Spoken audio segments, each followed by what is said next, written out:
ബിസ്മില്ലാ വൽഹംദുലില്ലാ വസ്സലാത്തു വസ്സലാമു അലാ റസൂലില്ലാ വഅലാ ആലിഹി വസഹ്ബിഹി അജ്മഈൻ അമ്മാ ബഅദ്.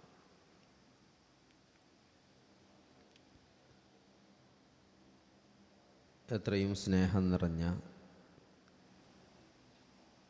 സത്യവിശ്വാസികളെ, സത്യവിശ്വാസിനികളെ, അല്ലാഹു സുബ്ഹാനഹു വ തആലയുടെ അപാരമായ അനുഗ്രഹങ്ങൾ ഒന്നുകൊണ്ട് മാത്രമാണ് എനിക്ക് അല്ലാഹുവിൻ്റെ ദീനിനെക്കുറിച്ച് പറയാനും നിങ്ങൾക്കത് കേൾക്കാനും അല്ലാഹു തൗഫീക്ക് നൽകിയത്. അല്ലാഹു സുബ്ഹാനഹു വ തആല ഇതൊരു സ്വാലിഹായ അമലായി സ്വീകരിച്ച് നാളെ വലിയ പ്രതിഫലങ്ങൾ നൽകാനും ഒരു കാരണമാകട്ടെ എന്ന് പ്രാർത്ഥിക്കണം. വിശുദ്ധ ഖുർആൻ ദുനിയാവിനെക്കുറിച്ച് വളരെ വ്യക്തമായി മനുഷ്യനെ ബോധവൽക്കരിക്കുന്നൊരു കാര്യമാണ് ദുനിയാവ് ഒരു വഞ്ചിക്കുന്ന വിഭവമാണ് എന്നത്. ഇതിങ്ങനെ ഏതൊരു വയലിങ്ങനെ തുടങ്ങുമ്പം എന്തെങ്കിലും ഒന്ന് ക്യാച്ചിങ്ങായ എന്തൊരു സാധനം പറഞ്ഞാലാണ് ആൾക്കാരെ മനസ്സിലത് നിൽക്കുക. അപ്പം ഞാൻ എന്താണ് പറയേണ്ടതെന്ന് ഇങ്ങനെ കുറേ ആലോചിച്ചിട്ട്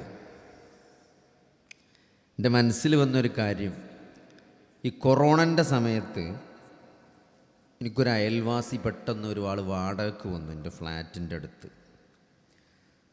ഇപ്പോൾ ഒരു വെള്ള തുണിയും വെള്ള ഷർട്ടൊക്കെ ഇട്ട് കണ്ടാലൊരു നാടനാണെന്ന് തോന്നുന്ന ഒരു മനുഷ്യൻ. എല്ലാ ഫർള് നമസ്കാരത്തിനും പള്ളിയുടെ മുന്നിലെ സൊഫിലുണ്ടാവും. നമസ്കാരം കഴിഞ്ഞാൽ വളരെ സുദീർഘമായി പ്രാർത്ഥിക്കും. ഒരു അരമണിക്കൂറൊക്കെ അങ്ങനെ ദ്വേർക്കണാണ്. ഞാനൊരു തീരെ ക്ഷമല്ലാത്ത ഒരാളാണ്. എനിക്കൊരു 2 മിനിറ്റിൽ 3 മിനിറ്റിലധികം പ്രാർത്ഥിക്കാൻ കഴിയില്ല. അപ്പം ഞാനൊക്കെ സ്വർഗം തരണേ, നരകത്ത് തൊട്ട് കാക്കണേ, ദുന്യാവും ആഖിറും കഴിച്ചിലാക്കണേ എന്ന് പറഞ്ഞ ഞാൻ പ്രാർത്ഥിക്കലാണ്. അപ്പോൾ മൂപ്പര് എന്നോട് പറഞ്ഞു എനിക്കും വേണ്ടി ഒന്ന് പ്രാർത്ഥിക്കണം. ഇത് മൂപ്പർക്കും വേണ്ടി ഞാൻ പ്രാർത്ഥിക്കാം. അരമണിക്കൂർ പ്രാർത്ഥിച്ചിട്ടും തീരാഞ്ഞിട്ട് 3 മിനിറ്റൊക്കെ പ്രാർത്ഥിക്കണം എന്നെക്കൊണ്ട് മൂപ്പര് പ്രാർത്ഥിപ്പിച്ചാണ്. അപ്പോൾ ഞാൻ മൂപ്പരോട് ചോദിച്ചു, എന്തിനാണിപ്പോൾ ഞങ്ങൾക്ക് വേണ്ടി പ്രാർത്ഥിക്കണം, എന്താണ് നിങ്ങളെ പ്രശ്നം ചോദിച്ചു. അപ്പോൾ മൂപ്പര് പറഞ്ഞതെന്ന് വെച്ചാൽ കൊറോണൻ്റെ സമയത്ത് മൂപ്പർക്ക് ദുബായിൽ അമ്യൂസ്മെൻറ്റ് പാർക്ക് ഹോൾസെയിലായിട്ട് ഇങ്ങനെ സെറ്റ് ചെയ്ത് കൊടുക്കുന്ന പരിപാടിയാണ്. ഇപ്പോൾ എവിടെയെങ്കിലും ഒരു അമ്യൂസ്മെൻറ്റ് പാർക്ക് വേണമെന്നുണ്ടാൽ മൂപ്പരത് കോൺട്രാക്റ്റ് എടുത്ത് സെറ്റ് ചെയ്ത് കൊടുക്കും. അപ്പോൾ കൊറോണ ആയപ്പോൾ മൊത്തം ലോക്ക്ഡൗൺ ആയതുകൊണ്ട് പാർക്കൊന്നും നടക്കണില്ല. അപ്പോൾ മൂപ്പരെ കച്ചവടം പൂട്ടിക്കിടക്കുകയാണ്. മൂപ്പരില്ലതൊക്കെ കൂടി വിറ്റ് 6 കോടി ഉറുപ്പ്യായിട്ട് നാട്ടിലേക്ക് പോകുന്നതാണ്. അങ്ങനെ ഈ പൈസയും കയ്യിൽ പിടിച്ചിങ്ങനെ ഇരിക്കുമ്പോൾ മൂപ്പരോട് ആരൊക്കെ പറഞ്ഞു, ഇപ്പോൾ ഒന്നും നടക്കണില്ല. ഇപ്പോൾ പാകുള്ളത് ഫോണ് മാത്രമാണ്, നെറ്റും ഫോണും മാത്രമാണ്. അതുകൊണ്ട് നിങ്ങളെ പൈസ നിങ്ങൾ ഐഡിയയിൽ ഇൻവെസ്റ്റ് ചെയ്താളിന്നാണ്. അങ്ങനെ മൂപ്പര് 3 കോടി ഉറുപ്പ്യ ഐഡിയയിൽ ഇൻവെസ്റ്റ് ചെയ്ത് ഷെയർ മാർക്കറ്റിൽ.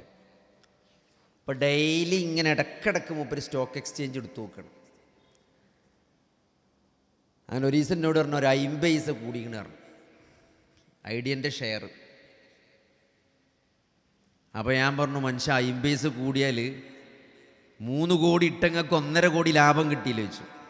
3 കോടി ഉറുപ്പ്യ ഇട്ട ഒരാൾക്ക് 1.5 കോടി ലാഭം കിട്ടുമല്ലോ. 1.5 കോടി ലാഭം കിട്ടിയെന്ന്. അപ്പോൾ ഞാൻ പറഞ്ഞു, നിങ്ങൾ 1.5 കോടി വേഗം എടുക്കി അറിയുന്നത് അതിൽ വെച്ചുകൊണ്ടിരിക്കില്ലേ, അത് വേഗം എടുക്കിയെന്ന് പറഞ്ഞു. അപ്പോൾ ഉപരിനോട് പറഞ്ഞു, നാളെ 50 പൈസയും കൂടി കൂടിയാലോ, അത് 3 കോടിയാവൂലേ. അപ്പോൾ മൂപ്പര് എടുക്കാൻ കൂട്ടാക്കണില്ല. അപ്പം എൻ്റെ ഒരു കാഴ്ചപ്പാട് എന്താ വെച്ചാൽ ഇന്ന് മുതലായി നിന്ന് മാറ്റി വെച്ച് പിന്നെ അത് എന്തെങ്കിലും ആയാലും നമുക്ക് പേടിച്ചാലല്ലോ. അപ്പോൾ അത് മൂപ്പരെ കൊണ്ട് പറ്റണില്ല. മൂപ്പര് ഇനി നാളെ 50 പൈസയും കൂടിയായി 1.5 കോടി 3 കോടിയാവും എന്നുള്ള പ്രതീക്ഷയിൽ നിൽക്കണം. അങ്ങനെ പിന്നെ ഷെയർ താഴത്തേക്ക് വരികയാണ് ചെയ്തത്. അപ്പം ഞാൻ പറഞ്ഞു വരുന്നത് ദുനിയാവ് എന്ന് പറഞ്ഞാൽ തന്നെയാണ്. അപ്പോൾ ആൾക്കാരിങ്ങനെ പറയും അവിടെ ഒരു 10 സെൻറ്റ് സ്ഥലം വാങ്ങിക്കളെ റോഡിൻ്റെ സൈഡിൽ, 10 ലക്ഷമാണ് ഒരു സെൻറ്റിന്. അപ്പോൾ 1 കോടി റുപ്യ. കുറച്ച് കഴിയുമ്പോൾ എന്ത് ചെയ്യും, അത് വാങ്ങിയ ആൾ തന്നെ 2 ദിവസം കഴിഞ്ഞിട്ട് പറയണം ഞാൻ 11 ലക്ഷത്തിന് വിറ്റരാം. അപ്പോൾ കുറച്ച് കഴിഞ്ഞാൽ ഈ 11 ആവും, 12 ആവും. നമ്മൾ വിൽക്കാൻ നേരത്തെ ഇപ്പോൾ വിൽക്കണ്ട, കുറച്ച് കഴിഞ്ഞിട്ട് വിറ്റാൽ മതി, അതിന് 15 ആവും എന്നറിയും. നമ്മൾ മരിച്ചാൽ നേരത്തെ പറയും അതിന് 20 ആവും എന്നറിയും. അപ്പോൾ എന്ന് പറഞ്ഞാൽ ഇതിൻ്റെ ഒരു മാനസിക സംതൃപ്തിയാണ്. വലിയ ഒരു അമേരിക്കൻ സോഫ്റ്റ്വെയർ കമ്പനീൻ്റെ മുതലാളിനോട്, അത് കമ്പനി ഉണ്ടാക്കിയ ഒരാളാണ്. വളരെ തുടക്കകാലത്ത് ഈ സോഫ്റ്റ്വെയർ ഒക്കെ ഉണ്ടാകുന്നതിൻ്റെ മുമ്പ്, നമ്മളിപ്പോൾ ഇവിടെയൊക്കെ സോഫ്റ്റ്വെയർ ഒക്കെ വരുന്നതിൻ്റെ മുമ്പ് വലിയ മെക്കിൻഡോഷിൻ്റെ ഒക്കെ കമ്പ്യൂട്ടർ ഉണ്ടായിരുന്നു പഴയ. ആ കാലഘട്ടത്തിൽ സോഫ്റ്റ്വെയർ ഡെവലപ്പ് ചെയ്ത ഒരാളാണ്. അപ്പോൾ അയാൾ ജോലി കഴിഞ്ഞ് വന്ന് വീട്ടിൽ ഭക്ഷണം, ഭാര്യനും കുട്ടികളൊക്കെ ഭക്ഷണം കഴിച്ച് പിന്നെ പോയിട്ട് എന്ത് ചെയ്യും, രണ്ടാമത് പോയിട്ട് സ്വന്തം കമ്പനി ബിൽഡപ്പ് ചെയ്യണം. അങ്ങനെ വർഷങ്ങളോളം മെനക്കെട്ടിട്ടാണ് അദ്ദേഹം വലിയൊരു $1 ബില്യൺ വരുമാനമുള്ളൊരു കമ്പനി ഉണ്ടാക്കി. മൂപ്പരെന്ത് ചെയ്തു, അത് വിറ്റു. കിട്ടിയ ലാഭമൊക്കെ കൂടി ബാങ്കിലിട്ട്. എന്നിട്ട് 10 വർഷങ്ങൾക്ക് ശേഷം ഒരു ഇൻ്റർവ്യൂവിൽ അദ്ദേഹത്തോട് ചോദിക്കുകയാണ്, നിങ്ങളന്ന് വിറ്റത് ഒരു നഷ്ടമായി നിങ്ങൾക്ക് തോന്നില്ല? ഇപ്പം നമ്മളോട് ചോദിക്കൂലേ, പാണമ്പ്ര വക്കത്ത് നമ്മൾ ഒരു 10 സെൻറ്റ് സ്ഥലം 10 കൊല്ലം മുമ്പ് വിറ്റ്, ഇപ്പം നമുക്ക് തോന്നൂല എപ്പോൾ ഉണ്ടെങ്കിൽ കോടിക്കണക്കിന് ഉറുപ്പിട്ടിന്നു, അത് വിൽക്കണ്ടില്ലേന്നൊക്കെ ചിലപ്പം തോന്നുമല്ലോ. അപ്പോൾ അതേമാതിരി മൂപ്പരോട് ചോദിക്കണം ഇൻ്റർവ്യൂവിൽ, നിങ്ങൾക്ക് അന്ന് ആ കമ്പനി വിൽക്കണ്ടില്ലായിരുന്നു എന്ന് തോന്നില്ല, കാരണം അന്ന് അതിന് $1 ബില്യൺ മൂല്യം ഉണ്ടാവും ആ കമ്പനിക്ക്. മൂപ്പരത് അത്രയൊന്നും മൂല്യമില്ലാത്തൊരു കാലത്ത് വിറ്റ് ഒഴിവാക്കിയതാണ്. മൂപ്പര് പറഞ്ഞൊരു മറുപടി ഉണ്ട്. മൂപ്പര് ഖുർആൻ ഓതുകയെ ബൈബിള് വായിച്ചൊന്നും ചെയ്യാത്ത ഒരാളാണ്. അങ്ങനെ മൂപ്പര് പറഞ്ഞൊരു മറുപടി എന്താ വെച്ചാൽ, അന്ന് കിട്ടിയ പൈസ ഞാൻ ബാങ്കിൽ ഇട്ടിച്ചു, അതിപ്പോഴും അങ്ങനെ കിടക്കണം. എൻ്റെ ഒരു 10 തലമുറ തിന്ന് തീർത്താലും അത് തീരൂല എന്നാണ്. പിന്നെ ഞാനെന്തിന് അതിനെപ്പറ്റി ആലോചിക്കണം എന്നാണ്. അപ്പോൾ അതാണ് അതിൻ്റെ കറക്റ്റ്. നമുക്ക് എത്ര കിട്ടിയാലും നമ്മൾ ആഗ്രഹങ്ങൾ തീരും. ആദമിൻ്റെ മകൻ്റെ വായ എന്ന് പറഞ്ഞാൽ മണ്ണുകൊണ്ടേ അത് മൂടാൻ പോയുള്ളൂ, അത് തീരുള്ളൂ, ആർത്തി തീരുള്ളൂ. അതായത് മരിച്ച് നമ്മൾ കബറിക്കണ് ഇറക്കി വെച്ചാലേ നമ്മളെ പൂതി മാറുള്ളൂ. അല്ലെങ്കിൽ ഒരു സ്വർണത്തിൻ്റെ മല കൊടുത്താൽ അടുത്ത മല എവിടെയെന്ന് ചോദിക്കുന്നതാണ്. അങ്ങനത്തെ ഒരു മനസ്സാണ് മനുഷ്യൻ്റെ മനസ്സെന്നുള്ളത്. അപ്പോൾ അതിൽ വളരെ വ്യക്തമായിട്ട് ഖുർആൻ വമൽ ഹയാത്തു ദുനിയ ഇല്ലാ മതാഉൽ ഗുറൂർ, ഈ ദുനിയാവെന്നത് എന്താണ്, ഒരു വഞ്ചിക്കുന്ന വിഭവം മാത്രമാണ് എന്ന് വിശുദ്ധ ഖുർആൻ വളരെ വ്യക്തമായിട്ട് നമ്മൾ അറിയിച്ചിട്ടുണ്ട്. വൽ ആഖിറത്തു ഖൈറും വ അബ്ഖ, ആഖിറത്താണ് ഏറ്റവും ഹൈറായിട്ടുള്ളതും എന്നെന്നും നിലനിൽക്കുന്നതും. എത്ര കൃത്യമായിട്ട് ഹൈറ് മാത്രമല്ല, അതാണ് നിലനിൽക്കുന്നത്. ദുനിയാവിനൊരിക്കലും പാടെ നിരാകരിക്കുകയല്ല ഇസ്ലാം ചെയ്തിട്ടുള്ളത്, അല്ലേ? റബ്ബന ആതിന ഫിദ്ദുന്യ ഹസന വഫിൽ ആഖിറത്തി ഹസനത്തം വഖിന അദാബന്നാർ. അങ്ങനെ ആരും തെറ്റിദ്ധരിക്കേണ്ടതില്ല. ദുനിയാവിനെ പൂർണ്ണമായി ഒഴിവാക്കിയിട്ടല്ല ഇസ്ലാം എന്ത് ചെയ്തിട്ടുള്ളത്, ഇസ്ലാം നമ്മളെ പഠിപ്പിച്ചിട്ടുള്ളത്. ദുനിയാവിലൊരു ഹൈറുണ്ട്, പക്ഷെ ദുനിയാവിൽ എന്ത് നേടുമ്പോഴും എന്താഗ്രഹിക്കുമ്പോഴും എന്ത് ചെയ്യുമ്പോഴും ആഖിറത്ത് നഷ്ടപ്പെടരുത് എന്നുള്ള ഒരു ബോധം, ആഖിറത്തിലെ വിജയം ലക്ഷ്യം വെച്ചുകൊണ്ടാണ് ദുനിയാവിനെ കൈകാര്യം ചെയ്യേണ്ടത് എന്ന ബോധമാണ് ഖുർആൻ നമ്മളെ പഠിപ്പിക്കുന്നത്.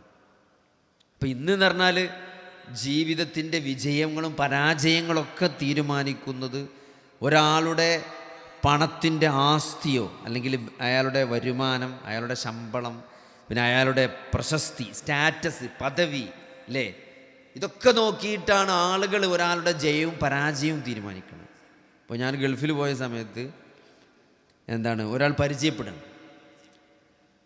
അപ്പോൾ പരിചയപ്പെടുമ്പം ആൾ വലിയ ഒരു ബൈക്കാണ്, ബൈക്കുമ്പിലാണ് ഇരിക്കുന്നത്. അപ്പോൾ നമ്മൾ സാധാരണ കാണാത്തൊരു ബൈക്കാണ്. അപ്പോൾ ആരാ പറഞ്ഞത്, എന്തോ 20 ലക്ഷത്തിനോ 30 ലക്ഷത്തിൻ്റെ ഒക്കെ ബൈക്കാണ്. അപ്പോൾ അതിന്മ ഇരുന്നിട്ട് അയാൾ പരിചയപ്പെടും, നിങ്ങൾക്ക് ഇൻസ്റ്റഗ്രാം അക്കൗണ്ട് ഉണ്ടോ എന്ന് എന്നോട് ചോദിച്ചു. എന്നോട് ജീവിതത്തിൽ ആദ്യമായിട്ട് ഒരാൾ പരിചയപ്പെടുമ്പോൾ ഇൻസ്റ്റഗ്രാം അക്കൗണ്ട് ഉണ്ടോ ചോദിക്കണേ. അപ്പോൾ അക്കൗണ്ട് ഉണ്ട്, എനിക്ക് കൃത്യമായിട്ട് അതിൻ്റെ ഇതൊന്നും അറിയില്ല. അപ്പോൾ വേറെ കുട്ടികളാരെ ഉണ്ടാക്കി തന്ന അക്കൗണ്ടാണ്. അപ്പോൾ നിങ്ങൾക്ക് എത്ര ഫോളോവേഴ്സ് ഉണ്ടെന്ന് മൂപ്പര് ചോദിച്ചു. അപ്പോൾ ചുരുക്കി പറഞ്ഞാൽ നമ്മളെ സ്റ്റാറ്റസ് മൂപ്പർക്ക് എന്തോ കുറച്ച് വലിയൊരാളാണ് തോന്നുന്നുണ്ട്. ഞാൻ പിന്നെ മൂപ്പരെ അങ്ങനെ ചോദിക്കാൻ നിന്നില്ല, ഞാൻ മൂപ്പരെ അങ്ങനെ പൊന്തണ്ട വെച്ചിട്ട്. അപ്പോൾ മൂപ്പർക്ക് എത്ര ഫോളോവേഴ്സ് ഉണ്ട്. അപ്പോൾ ഞാൻ പറഞ്ഞത് ഒരാൾക്ക് ഫോളോവേഴ്സ് ഉണ്ടോ ട്രെൻഡുകളൊക്കെ നോക്കിയിട്ടാണ് ഇന്ന് ഒരാളുടെ എന്താണ് പൊസിഷനും പ്രശസ്തിയും ഒക്കെ നമ്മൾ തീരുമാനിക്കണം. എത്ര ലൈക്സ് കിട്ടുന്നുണ്ട്. ഇപ്പോൾ ഒരു ചങ്ങായി നിസ്കാരം കഴിഞ്ഞിട്ടുണ്ട്. അപ്പോൾ സാധാരണ നമ്മൾ നിസ്കാരത്തിന് മുന്നത്തെ സൊഫ് കിട്ടാൻ വേണ്ടി അവിടെ വന്നിരിക്കുകയാണ്. നിസ്കാരത്തിന് ഖുശൂ കിട്ടാത്ത എന്താണെന്നൊക്കെ ആൾക്കാർ ചോദിക്കും. നിസ്കാരത്തിന് ഖുശൂ കിട്ടണമെങ്കിൽ നമ്മൾ ബാങ്ക് കൊടുക്കുമ്പം തന്നെ നമസ്കാരത്തിലേക്ക് ഇങ്ങനെ മനസ്സ് കൊണ്ടുവരണം. ബാങ്കിന് ഉത്തരം നൽകി നല്ലൊരു ഒളുവൊക്കെ എടുത്ത് സുന്നത്തൊക്കെ നിസ്കരിച്ച് ആ മുന്നത്തെ സൊഫിൽ പോയിരുന്ന് ഫർള് നിസ്കാരം ഇങ്ങനെ പ്രതീക്ഷിച്ചിരിക്കുമ്പോഴാണ്. അപ്പോൾ നമ്മൾ നിസ്കാരത്തേക്ക് ഇങ്ങനെ ഒരു ഗ്രാജ്വലായിട്ട് നമ്മളെ ജോലിയിൽ നിന്നൊക്കെ പിരിഞ്ഞ് അപ്പോൾ ഇങ്ങനെ മുന്നത്തെ സൊഫിൽ വന്നിരുന്നിട്ട് ഒരാൾ എന്താ ചെയ്യണമെന്ന് വെച്ചാൽ അയാളിങ്ങനെ ഫോൺ ഇങ്ങനെ ഇങ്ങനെ മേലക്കാക്കേണ്ടി തൊടുന്നുണ്ട്. അപ്പോൾ എന്തെന്ന് മനസ്സിലായി. അപ്പോൾ ഞാൻ അങ്ങനെ കുറച്ചുകൂടി അടുത്ത് നിന്ന് ഇങ്ങനെ നോക്കി. അപ്പോൾ എന്താ പറയുക, ഇൻസ്റ്റഗ്രാമിൽ മുമ്പ് ലൈക്ക് അടിക്കണം. ഓരോ ഫോട്ടോത്തിനും ലൈക്ക് അടിക്കണം. ഇങ്ങനെ സ്ലൈഡ് ചെയ്യാൻ എന്നിട്ട് തൊട്ടപ്പോൾ ലൈക്കാവും. അങ്ങനെ നോക്കണമെന്നില്ല, അങ്ങനെ തുരുതുരാ ലൈക്ക് അടിച്ചു ഇവിടെ. അപ്പോൾ ഞാൻ ചോദിച്ചു, നിങ്ങളെന്തിനു എല്ലാത്തിനും ഇങ്ങനെ ലൈക്ക് അടിക്കണമെന്ന് ചോദിച്ചു. അത് മുന്നത്തെ സഫിൽ ജമാഅത്ത് തുടങ്ങാൻ നിൽക്കണം. എന്തെങ്കിലും വല്ല ഓത് അല്ലെങ്കിൽ വല്ല പ്രാർത്ഥിക്കുക ചെയ്ത പ്രാർത്ഥന കിട്ടണ നേരം.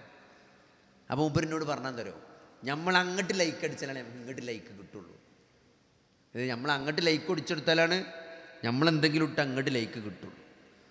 ഇപ്പോൾ ചുരുക്കി പറഞ്ഞാൽ, ഇപ്പോൾ ഒരിക്കൽ ടൂർ പോയപ്പോൾ എൻ്റെ ഫ്രണ്ട് വരെയാണ്, ഞാൻ ഇപ്പോൾ ഫേസ്ബുക്കിലൊരു പോസ്റ്റ് ഇടും, 1 മണിക്കൂറിനുള്ളിൽ എനിക്ക് 1000 ലൈക്ക് കിട്ടണേ ഞാൻ കാണിച്ചു തരാം. അത് 1 മണിക്കൂറിൻ്റെ ഉള്ളിൽ മുപ്പൊരു പോസ്റ്റ് ഇട്ട് 1000 ലൈക്ക് വരുന്നു. അപ്പോൾ അതൊക്കെ എങ്ങനെ കിട്ടണ ലൈക്കാണ്. ഇത് നമ്മളങ്ങനെ തുരുതുരാ ലൈക്ക് അടിച്ചു കൊടുത്താൽ, ഞാനിത് പറഞ്ഞതെന്ന് വെച്ചാൽ ഇതൊക്കെയാണ് നമുക്ക് എത്ര ലൈക്ക് ഉണ്ട്, നമുക്ക് എത്ര ഫോളോവേഴ്സ് ഉണ്ട്. ഇത് വെച്ചിട്ടൊക്കെയാണ് നമ്മൾ ഇന്നത്തെ കാലത്ത് ആളുകൾ പരാജയങ്ങളും ജയങ്ങളും സന്തോഷങ്ങളൊക്കെ തീരുമാനിക്കണം. അതിൽ വലിയൊരു കുഴപ്പമുണ്ട് അല്ലേ.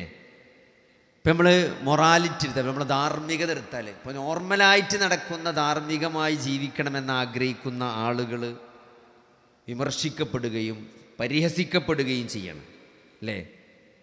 അധാർമികത നോർമലൈസ് ചെയ്യപ്പെടുന്നു, അതൊക്കെ നോർമലാണ്. ഇപ്പം ഇന്നിപ്പോൾ നമ്മൾ പെൺകുട്ടികളെ ഡ്രസ്സൊക്കെ എടുത്തു കഴിഞ്ഞാൽ പാൻറ്റ് നോർമലാണ് അല്ലേ. എൻ്റെ ഒരു ഫ്രണ്ട് എന്താണ്, അദ്ദേഹം ഒരാൾ പറഞ്ഞാണ്, അദ്ദേഹത്തിൻ്റെ മോള് 2 കല്യാണാലോചനകൾ എന്ത് ചെയ്തു, ഒഴിവാക്കി. കാരണം എന്താ വെച്ചാൽ ഈ കല്യാണം ആലോചിച്ച ചെക്കൻ പറഞ്ഞു ജീൻസ് ഇടാൻ പറ്റൂല എന്നാണ് മുപ്പരെ. പുറത്തേക്ക് ജീൻസ് ഇടാൻ പറ്റില്ല, വീടിൻ്റെ ഉള്ളിലെ ജീൻസ് ഇടാൻ പറ്റുള്ളൂ. അപ്പം അങ്ങനത്തെ ഞാൻ വാങ്ങിയ ജീൻസൊക്കെ എന്താ കാട്ടുക, അതുകൊണ്ട് എനിക്ക് വേണ്ടെന്നാണ് പറഞ്ഞത്. വാങ്ങിയ ജീൻസൊക്കെ ഞാൻ എന്താ കാട്ടുകയെന്ന്, അതുകൊണ്ട് ആ കല്യാണം വേണ്ട. നിങ്ങൾ ചോദിക്കി. അപ്പം അങ്ങനെ ഇതിലൊന്നും എന്താണ് തെറ്റ് എന്ന് പോലും ചിന്തിക്കാൻ പറ്റാത്തത്ര രൂപത്തിൽ നോർമലൈസ് ചെയ്യപ്പെട്ട ഒരു സമൂഹത്തിലാണ് നമ്മൾ ജീവിച്ചു കൊണ്ടിരിക്കുന്നത്. അപ്പോൾ അതുകൊണ്ട് തന്നെ നമ്മൾ വളരെ കൃത്യമായിട്ട് ദീന് പഠിക്കുകയും മനസ്സിലാക്കുകയും ചെയ്യുക എന്നുള്ളത് വളരെ പ്രധാനപ്പെട്ടതാണ്. വിശുദ്ധ ഖുർആന് ദുനിയാവിൻ്റെ വഞ്ചനകൾ കൃത്യമായിട്ട് പറഞ്ഞ ആയത്ത് ഏതെന്ന് ചോദിച്ചാൽ, വിശുദ്ധ ഖുർആനിലെ സൂറത്തു ഹദീദിൽ ഇഅ്ലമു അന്നമൽ ഹയാത്തുദ് ദുനിയ ലഇബും വലഹുൻ വസീനത്തും വതഫാഖുറും ബൈനക്കും വതകാസുറും ഫിൽ അംവാലി വൽ ഔലാദ് കമസലി ഗൈസിൻ അഅ്ജബൽ കുഫാർ നബാതുഹു സുമ്മ യഹീജു ഫതറാഹു മുസ്ഫറ സുമ്മ യകൂനു ഹുതാമ. ഈ ആയത്ത് നമ്മൾ ഓരോ ലഫ്ളും വളരെ വ്യക്തമായിട്ട് പഠിച്ച് മനസ്സിലാക്കുമ്പോൾ എത്ര കൃത്യമായി ഇഅ്ലമു, നിങ്ങൾ അറിയണം, വഅലം അന്നഹു ലാ ഇലാഹ ഇല്ലല്ലാഹ്, അല്ലാഹു മാത്രമാണ് ആരാധനക്കർഹൻ എന്ന് നിങ്ങൾ അറിയണമെന്ന് പറഞ്ഞതുപോലെ അല്ലാഹു ഒരു കൽപ്പനയാണ്. ഇഅ്ലമു, നിങ്ങൾ അറിയണം, അന്നമൽ ഹയാത്തുദ് ദുനിയ, നിശ്ചയമായും ഈ ദുനിയാവിലെ ജീവിതമെന്നത് ലഇബുൻ, ഓരോ വാക്കുകൾ ആലോചിക്കും, ലഇബുൻ, അത് കളിയാണ്. നമ്മളെ ജീവിതത്തിൻ്റെ ഓരോ സ്റ്റേജ് എടുത്താൽ മതി. ഒരു ചെറിയ കുട്ടിയെ സംബന്ധിച്ചിടത്തോളം ജീവിതം എന്നത് കളി മാത്രമാണ്, അതിൻ്റെ അപ്പുറത്തേക്കൊന്നുമില്ല. ഇപ്പോൾ വാപ്പ മരിച്ചു എന്ന് പോലും മനസ്സിലാകാത്തൊരു കുട്ടിയെ സംബന്ധിച്ചിടത്തോളം, ഇപ്പോൾ വാപ്പ മരിച്ചു കിടക്കുകയാണെങ്കിൽ എൻ്റെ വാപ്പ മരിച്ചു കിടക്കുകയാണ് എന്ന് തിരിച്ചറിയാൻ പോലും വകതിരിവില്ലാത്ത ഒരു കുട്ടിയും അവിടെ കളി എൻജോയ് ചെയ്യാൻ പറ്റും. കാരണം എന്താ നടക്കണമെന്ന് അറിയില്ലല്ലോ. അപ്പം അങ്ങനത്തെ ഒരു പ്രായം മുതൽ മനുഷ്യനെ സംബന്ധിച്ചിടത്തോളം നമ്മളെ രൂഢമൂലമായൊരു സാധനമാണ് കളി എന്നത്, ലഇബ് എന്നത് അല്ലേ. അത്രയും ക്രേസാണ്. ഇപ്പോൾ ചെറിയ കുട്ടി, ആൺകുട്ടികളും പെൺകുട്ടികളൊക്കെ നമ്മൾ ടോയ്സ് എടുക്കുമ്പം തന്നെ നോക്കിയാൽ മതി. ആൺകുട്ടികളാണെങ്കിൽ തോക്കും JCB ഒക്കെ എടുക്കുക, പെൺകുട്ടികളാണെങ്കിൽ അത് കിച്ചൺ സെറ്റും പാവയാണ് എടുക്കുക. അതിനോടാണ് ഒരു സാധാരണ ഒരു അഫിനിറ്റി ഉണ്ടാകുക. ഇപ്പോൾ നമ്മൾ എത്ര വലിയ ടൂറ് പോവുകയാണെങ്കിൽ പോലും, ഇപ്പോൾ നമ്മൾ വലിയ ദൂര സ്ഥലത്തേക്ക് ടൂറ് പോവുകയാണെങ്കിൽ, ഇപ്പോൾ നിങ്ങൾ ദുബായിക്കോ അല്ലെങ്കിൽ വല്ല സിംഗപ്പൂർക്കോ അല്ലെങ്കിൽ ഒരു വലിയ ടൂറ് വിചാരിച്ചോളൂ, ആ ടൂറ് പോവുകയാണെങ്കിൽ നമ്മളെ ചെറിയ കുട്ടി എന്താ ചെയ്യുക, ആ ബാഗ് എടുത്ത് വെക്കുമ്പോൾ ഓളെ കളിസാമാനം എടുത്തേക്കുക. ഇതിവിടെ കളിച്ചീന് അതേ സാധനം തന്നെ ഇപ്പോൾ അവിടെ പോയിട്ട് ഓള് കളിച്ചാൽ, അല്ലെങ്കിൽ എന്താ ഇപ്പോൾ ഓളെ ബാഗിൽ നമ്മൾ എടുത്തു നോക്കിയാൽ മതി. ഓളെ ബാഗിൽ എന്താ മാക്സിമം അതിൽ കൊള്ളാൻ പറ്റണൊക്കെ ഓള് കൊണ്ടുപോകും, കളിച്ചാൻ പറ്റിയ സാധനങ്ങളൊക്കെ എടുത്തുകൊണ്ടുപോകും.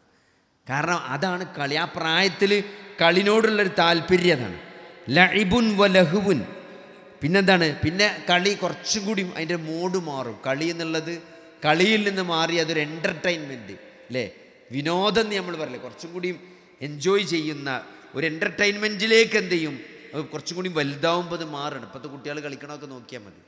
എന്താണ്, അപ്പോൾ ഒരു ഗെയിം കളിച്ചിട്ട് അതിൽ പോയിൻ്റ് കിട്ടണേ, കാരണം അതിൽ ഓരോ ലെവലിലെത്തണം, ലെവൽ 1, ലെവൽ 2, ലെവൽ 3.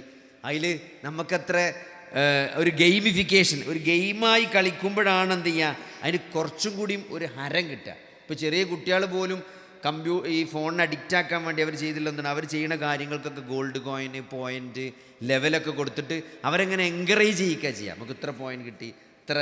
അപ്പോൾ അതെന്താണ്, അത് ഒരു എൻ്റർടൈൻമെൻ്റാണ്. അതാണ് ലഹുവ്. ലഇബുൻ വ ലഹുവുൻ. അത് കളിയാണ്, വിനോദമാണ്.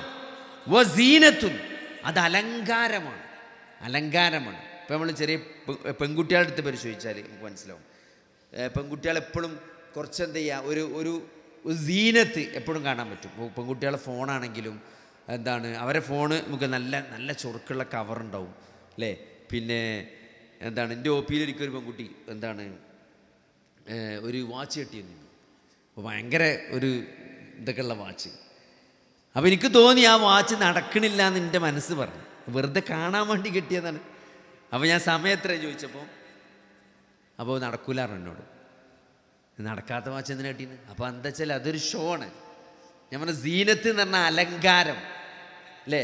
ഇപ്പോൾ ചില ആൾക്കാരെ ഫോണിൻ്റെ കവറൊക്കെ കണ്ടാൽ എന്തോ ഒരു ഭംഗിയായിരിക്കും. പെൺകുട്ടികളുടെ ഫോണിൻ്റെ കവർ ഉണ്ടാവും, നല്ല ഭംഗി ഉണ്ടാവും. പക്ഷേ അതിൻ്റെ സ്ക്രീനൊക്കെ വല്യമ്മാൻ്റെ ഫോണോ വാപ്പാൻ്റെ ഫോണോ കൊടുത്തേക്കാരം. അതിൻ്റെ സ്ക്രീനൊക്കെ എട്ടുകാലിൻ്റെ വല മാതിരി ആകെ പൊട്ടിപ്പൊളിഞ്ഞിട്ടുണ്ടാവും. പക്ഷെ കാണാൻ നല്ല കവറൊക്കെ ഇട്ട്. ഞാൻ പറഞ്ഞത് അത് ഒരു ജീവിതത്തിൻ്റെ ഒരു സ്റ്റേജാണ് അലങ്കാരം എന്നുള്ളത്. ജീവിതം എന്നത് കളിയാണ്, വിനോദമാണ്, അലങ്കാരമാണ്. ആ സ്റ്റേജും കഴിഞ്ഞ് പിന്നെ ഒരു കല്യാണമൊക്കെ കഴിഞ്ഞാൽ വതഫാഖുറും ബൈനക്കും, നിങ്ങൾക്കിടയിലുള്ള പെരുമ നടിക്കലാണ്. എന്തിൽ വതകാസുറും ഫിൽ അംവാലി വൽ ഔലാദി, സ്വത്തുക്കളിലും സന്താനങ്ങളിലുമുള്ള പരസ്പരം പെരുമ നടിക്കൽ അല്ലേ. ചില ആൾക്കാരോട് ചോദിച്ചാൽ മതി, എന്താ വർത്താനം, എന്താ സുഖമാണ്, മൂത്തോൻ ഖത്തറിലാണ്, രണ്ടാമത്തോള് ജിപ്മറിൽ പഠിക്കുന്നുണ്ട്, മൂന്നാമത്തോ IIT പഠിക്കുന്നുണ്ട്, ചെറിയോള് പാലയിലാണ്. എൻ്റെ അടുത്ത് ഒഞ്ഞു അങ്ങോട്ട് ഇവിടേക്കെത്തും. ചുരുക്കി പറഞ്ഞാൽ അത് അല്ല, പറയാനൊരു അഭിമാനമാണ് ഞാൻ പറഞ്ഞത്. ഇതൊക്കെ മനുഷ്യൻ്റെ ഒരു അവസ്ഥയാണ്. അള്ളാഹു പറയണത് ഇതൊക്കെ മനുഷ്യൻ്റെ ഒരു സ്റ്റേജാണ്. ഈ സ്വത്തുക്കളിലും സന്താനങ്ങളിലൊക്കെ പരസ്പരം പെരുമ നടിക്കൽ. എന്നിട്ട് പഠിച്ച പറയാം, കമസലി വൈസിൻ, ഒരു മഴ പോലെയാണ്. മഴ, വൈസ് എന്ന് പറഞ്ഞാൽ അറബി പദം മഴക്കാണ് പറയാം. മഴക്ക് അറബിയിൽ കുറേ പദങ്ങളുണ്ട്. ഇവിടെ വൈസ് എന്നുള്ള പദമാണ് പടച്ചോൻ മഴക്ക് ഉപയോഗിച്ചിട്ടുള്ളത്. വൈസ് എന്ന് പറഞ്ഞാൽ ശരിക്കും ഒരു പാകമായ മഴക്കാണ് സാധാരണ പറയാം. അതായത് മഴ കൂടിയാലും പ്രശ്നമാണ്, മഴ കുറഞ്ഞാലും പ്രശ്നമാണ്. ഇപ്പോൾ ഈ നല്ല വേനൽക്കൊക്കെ ചെറിയൊരു ചാറ്റൽ മഴ പെയ്താൽ എൻ്റെ വല്യമ്മയൊക്കെ പറയും, ഈ മഴ ഇപ്പോൾ നല്ലീനല്ല, ആ കശുവണ്ടിൻ്റെയും മാവിൻ്റെയൊക്കെ പൂവെന്ത് ചെയ്യും, കരിഞ്ഞു പോകുന്നത്. അത് കുറച്ചുകൂടി നന്നായി പെയ്തൊക്കെയാണെങ്കിൽ പ്രശ്നമില്ലേ എന്നൊന്ന് പറയും. പറഞ്ഞാൽ കുറഞ്ഞാലും കുഴപ്പമാണ്, കൂടിയാലും കുഴപ്പമാണ്, ഒരു പാകമായ മഴ. അതിനാണ് വൈസ് എന്ന് പറയുക. കമസലി വൈസിൻ, അതൊരു പാകമായ മഴ പോലെയാണ്. ആ മഴ എന്ത് ചെയ്തു, അഅ്ജബൽ കുഫാറ, അത് കർഷകനെ ആശ്ചര്യപ്പെടുത്തി. നബാത്തുഹു, അതിൻ്റെ ചെടികൾ അതിങ്ങനെ മഴ പെയ്തിട്ട് അതിങ്ങനെ നല്ല സമൃദ്ധിയായി വളർന്നു വന്നപ്പോൾ എന്ത് ചെയ്തു, കർഷകനത് വളരെ കൗതുകമായി, വളരെ ആശ്ചര്യമായി. സുമ്മ യഹീജു ഫതറാഹു മുസ്ഫറ. പിന്നെ അത് വാടി ഉണങ്ങിപ്പോയി. പിന്നെ അതെന്ത് ചെയ്തു? അതിങ്ങനെ വൈക്കോലായി ഒരു മഞ്ഞ നിറത്തിലായി ഇതിങ്ങനെ നുരുമ്പിപ്പോയി എന്നാണ്. ഇവിടെ ഈ ആയത്തിൽ നമ്മൾ ശ്രദ്ധിച്ചാൽ മനസ്സിലായൊരു കാര്യമുണ്ട്. അല്ലാഹു സുബ്ഹാനഹു വ തആല ഇവിടെ പറയാതെ പോയൊരു കാര്യമുണ്ട്. സാധാരണഗതിയിൽ ഏതൊരു കർഷകൻ്റെയും ഏറ്റവും വലിയ ഒരു സന്തോഷം എന്നൊക്കെ പറഞ്ഞാൽ നമ്മൾ എത്ര കൃഷി നടത്തിയാലും ആ കൃഷിയുടെ വിളവെടുപ്പായിരിക്കും. ഇപ്പോൾ നമ്മളിപ്പോൾ ഒരു വാഴക്കൃഷി വെക്കുകയാണെങ്കിൽ ആ വാഴക്ക് പാകമായ ഒരു മണ്ണ് തയ്യാറാക്കി അതിൻ്റെ വിത്ത്, ഏറ്റവും നല്ല വിത്ത് നമ്മൾ കണ്ടെത്തി, അത് ഓണത്തിനൊക്കെ വിളവെടുത്താലാണ് നല്ല വില കിട്ടുക. വിഷുവിന് ഓണത്തിനൊക്കെ നമ്മൾ മാർക്കറ്റിൽ പഴം ഇറക്കിയാലാണ് നമുക്ക് പൈസ കിട്ടുക. അപ്പോൾ അത് ആ ഒരു സമയത്തേക്ക് വിളവ് വരുന്ന രൂപത്തിൽ കൃഷി പ്ലാൻ ചെയ്ത് നമ്മൾ അത്രയും കാലം കൃഷി നടത്തുന്നതൊക്കെ എന്താണ്? ആ വിളവെടുപ്പിൻ്റെ അന്നുള്ള സന്തോഷമാണ്. ഇവിടെ ഈ കൃഷിയെപ്പറ്റി അള്ളാഹു പറഞ്ഞു കൊടുത്ത് അതിൻ്റെ വിളവെടുപ്പിനെ പറ്റി പറയണേല്ല. അതിൻ്റെ ചെടിയൊക്കെ നല്ല ഉഷാറായിട്ട് വന്നു, കർഷകരെ ആശ്ചര്യപ്പെടുത്തി, പിന്നെ അതങ്ങോട്ട് നുരുമ്പിച്ചു പോയി. അതിൻ്റെ പ്രതിഫലത്തെക്കുറിച്ച് എന്ത് ചെയ്യുന്നില്ല അള്ളാഹു സുബ്ഹാനഹു വ തആല പറയുന്നത്. അത് ആഖിറത്തിലാണ് പ്രതിഫലം എന്നുള്ളത്. ആഖിറത്തിലാണ് ഒരാൾക്ക് പൂർത്തിയാക്കി കൊടുക്കുക. എന്നിട്ട് അതെന്താണ്? അതിന് മഞ്ഞ വർണ്ണമുള്ളതായി അത് അങ്ങനെ നുരുമ്പി അങ്ങോട്ട് പോയി. ഇതേപോലെയാണ് ദുനിയാവിലെ ജീവിതം എന്നത്. അപ്പോൾ ഇത് നമ്മൾ കൃത്യമായിട്ട്, ദുനിയാവ് എന്ന് പറഞ്ഞാൽ ഒരു സത്യവിശ്വാസിയെ സംബന്ധിച്ചിടത്തോളം ഇത് ജീവിതത്തിലെ പരീക്ഷണമാണ്. അല്ലദീ ഖലഖൽ മൗത വൽ ഹയാത ലിയബ്ലുവക്കും അയ്യുക്കും അഹ്സനു അമല. നിങ്ങളിൽ ഏറ്റവും നന്നായി പ്രവർത്തിക്കുന്നത് ആരാണ് എന്ന് കൃത്യമായിട്ട് മനസ്സിലാക്കാനുള്ള അള്ളാഹുവിൻ്റെ ഒരു പരീക്ഷണമാണ് ഈ ദുനിയാവ് എന്ന്. അപ്പോൾ അത് നമ്മൾ കൃത്യമായിട്ട് മനസ്സിലാക്കണം. അള്ളാഹു സുബ്ഹാനഹു വ തആല ഇവിടെ നമ്മൾ പലപ്പോഴും എന്താണ്, നമ്മൾ അനുഗ്രഹങ്ങൾ നമ്മളെന്ത് ചെയ്യും, പരീക്ഷണങ്ങളെ നമ്മൾ പലപ്പോഴും ഒരു ഇതായിട്ട് കാണും. ഒരു അള്ളാഹുവിൻ്റെ പരീക്ഷണമായിട്ട് നമുക്കൊരു പ്രയാസം, ഒരു രോഗം, ഒരു ബുദ്ധിമുട്ട്, ശാരീരികമായിട്ടോ മാനസികമായിട്ടോ സാമ്പത്തികമായിട്ടോ ഉള്ള പരീക്ഷണങ്ങളെ, പ്രതിസന്ധികളൊക്കെ നമ്മൾ അള്ളാഹുവിൻ്റെ ഒരു പരീക്ഷണമായിട്ട് ചിലപ്പോൾ നമ്മൾ കാണും. പക്ഷേ ഒരു അനുഗ്രഹം, അതായത് നമുക്ക് എന്തെങ്കിലും ഒരു അനുഗ്രഹങ്ങൾ ലഭിക്കുക എന്നതിനെ പലപ്പോഴും നമ്മൾ എന്ത് ചെയ്യൂല, അതൊരു പരീക്ഷണമായിട്ട് നമ്മൾ കാണാറില്ല എന്നുള്ളതാണ്. നമ്മൾ ഏറ്റവും കൂടുതൽ നമ്മൾ ശ്രദ്ധിക്കേണ്ട ഒരു വിഷയം എന്താ വെച്ചാൽ, ഏറ്റവും വലിയ പരീക്ഷണം എന്നത് അനുഗ്രഹങ്ങളാണ്. ആ അനുഗ്രഹങ്ങൾക്ക് നന്ദി കാണിക്കുന്നുണ്ടോ എന്ന് അള്ളാഹു ടെസ്റ്റ് ചെയ്യാനുള്ള പരീക്ഷണമായിട്ടാണ് പലപ്പോഴും നമുക്ക് അനുഗ്രഹങ്ങൾ നൽകാൻ.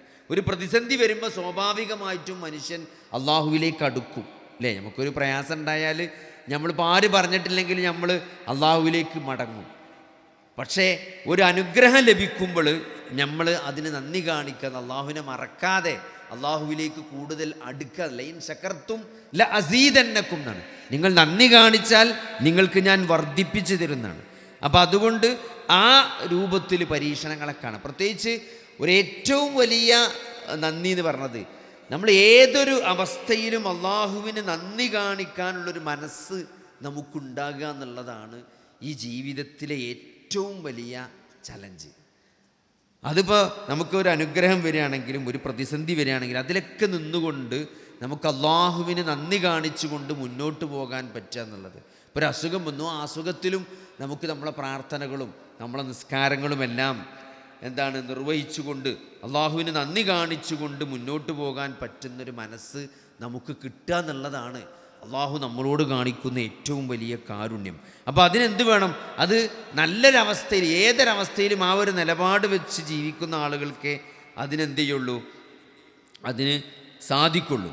അപ്പോൾ അതുകൊണ്ട് ഇന്ന് ടെക്നോളജിയൊക്കെ അഡ്വാൻസ് ചെയ്ത് വരുമ്പോൾ നമ്മൾ മനസ്സിലാക്കേണ്ടതെന്ന് വെച്ചാൽ നമ്മൾ നിരന്തരം താരതമ്യം ചെയ്യണം. പണ്ടില്ലാത്ത രൂപത്തിൽ ഇന്ന് ആളുകൾ സങ്കടം, ഡിപ്രഷനും അതേപോലെ ആത്മഹത്യയും എല്ലാം വരാനുള്ളൊരു കാരണം എന്താ വെച്ചാൽ എല്ലാവരും അവരുടെ കാര്യങ്ങൾ സെലിബ്രേറ്റ് ചെയ്യണം, അല്ലേ?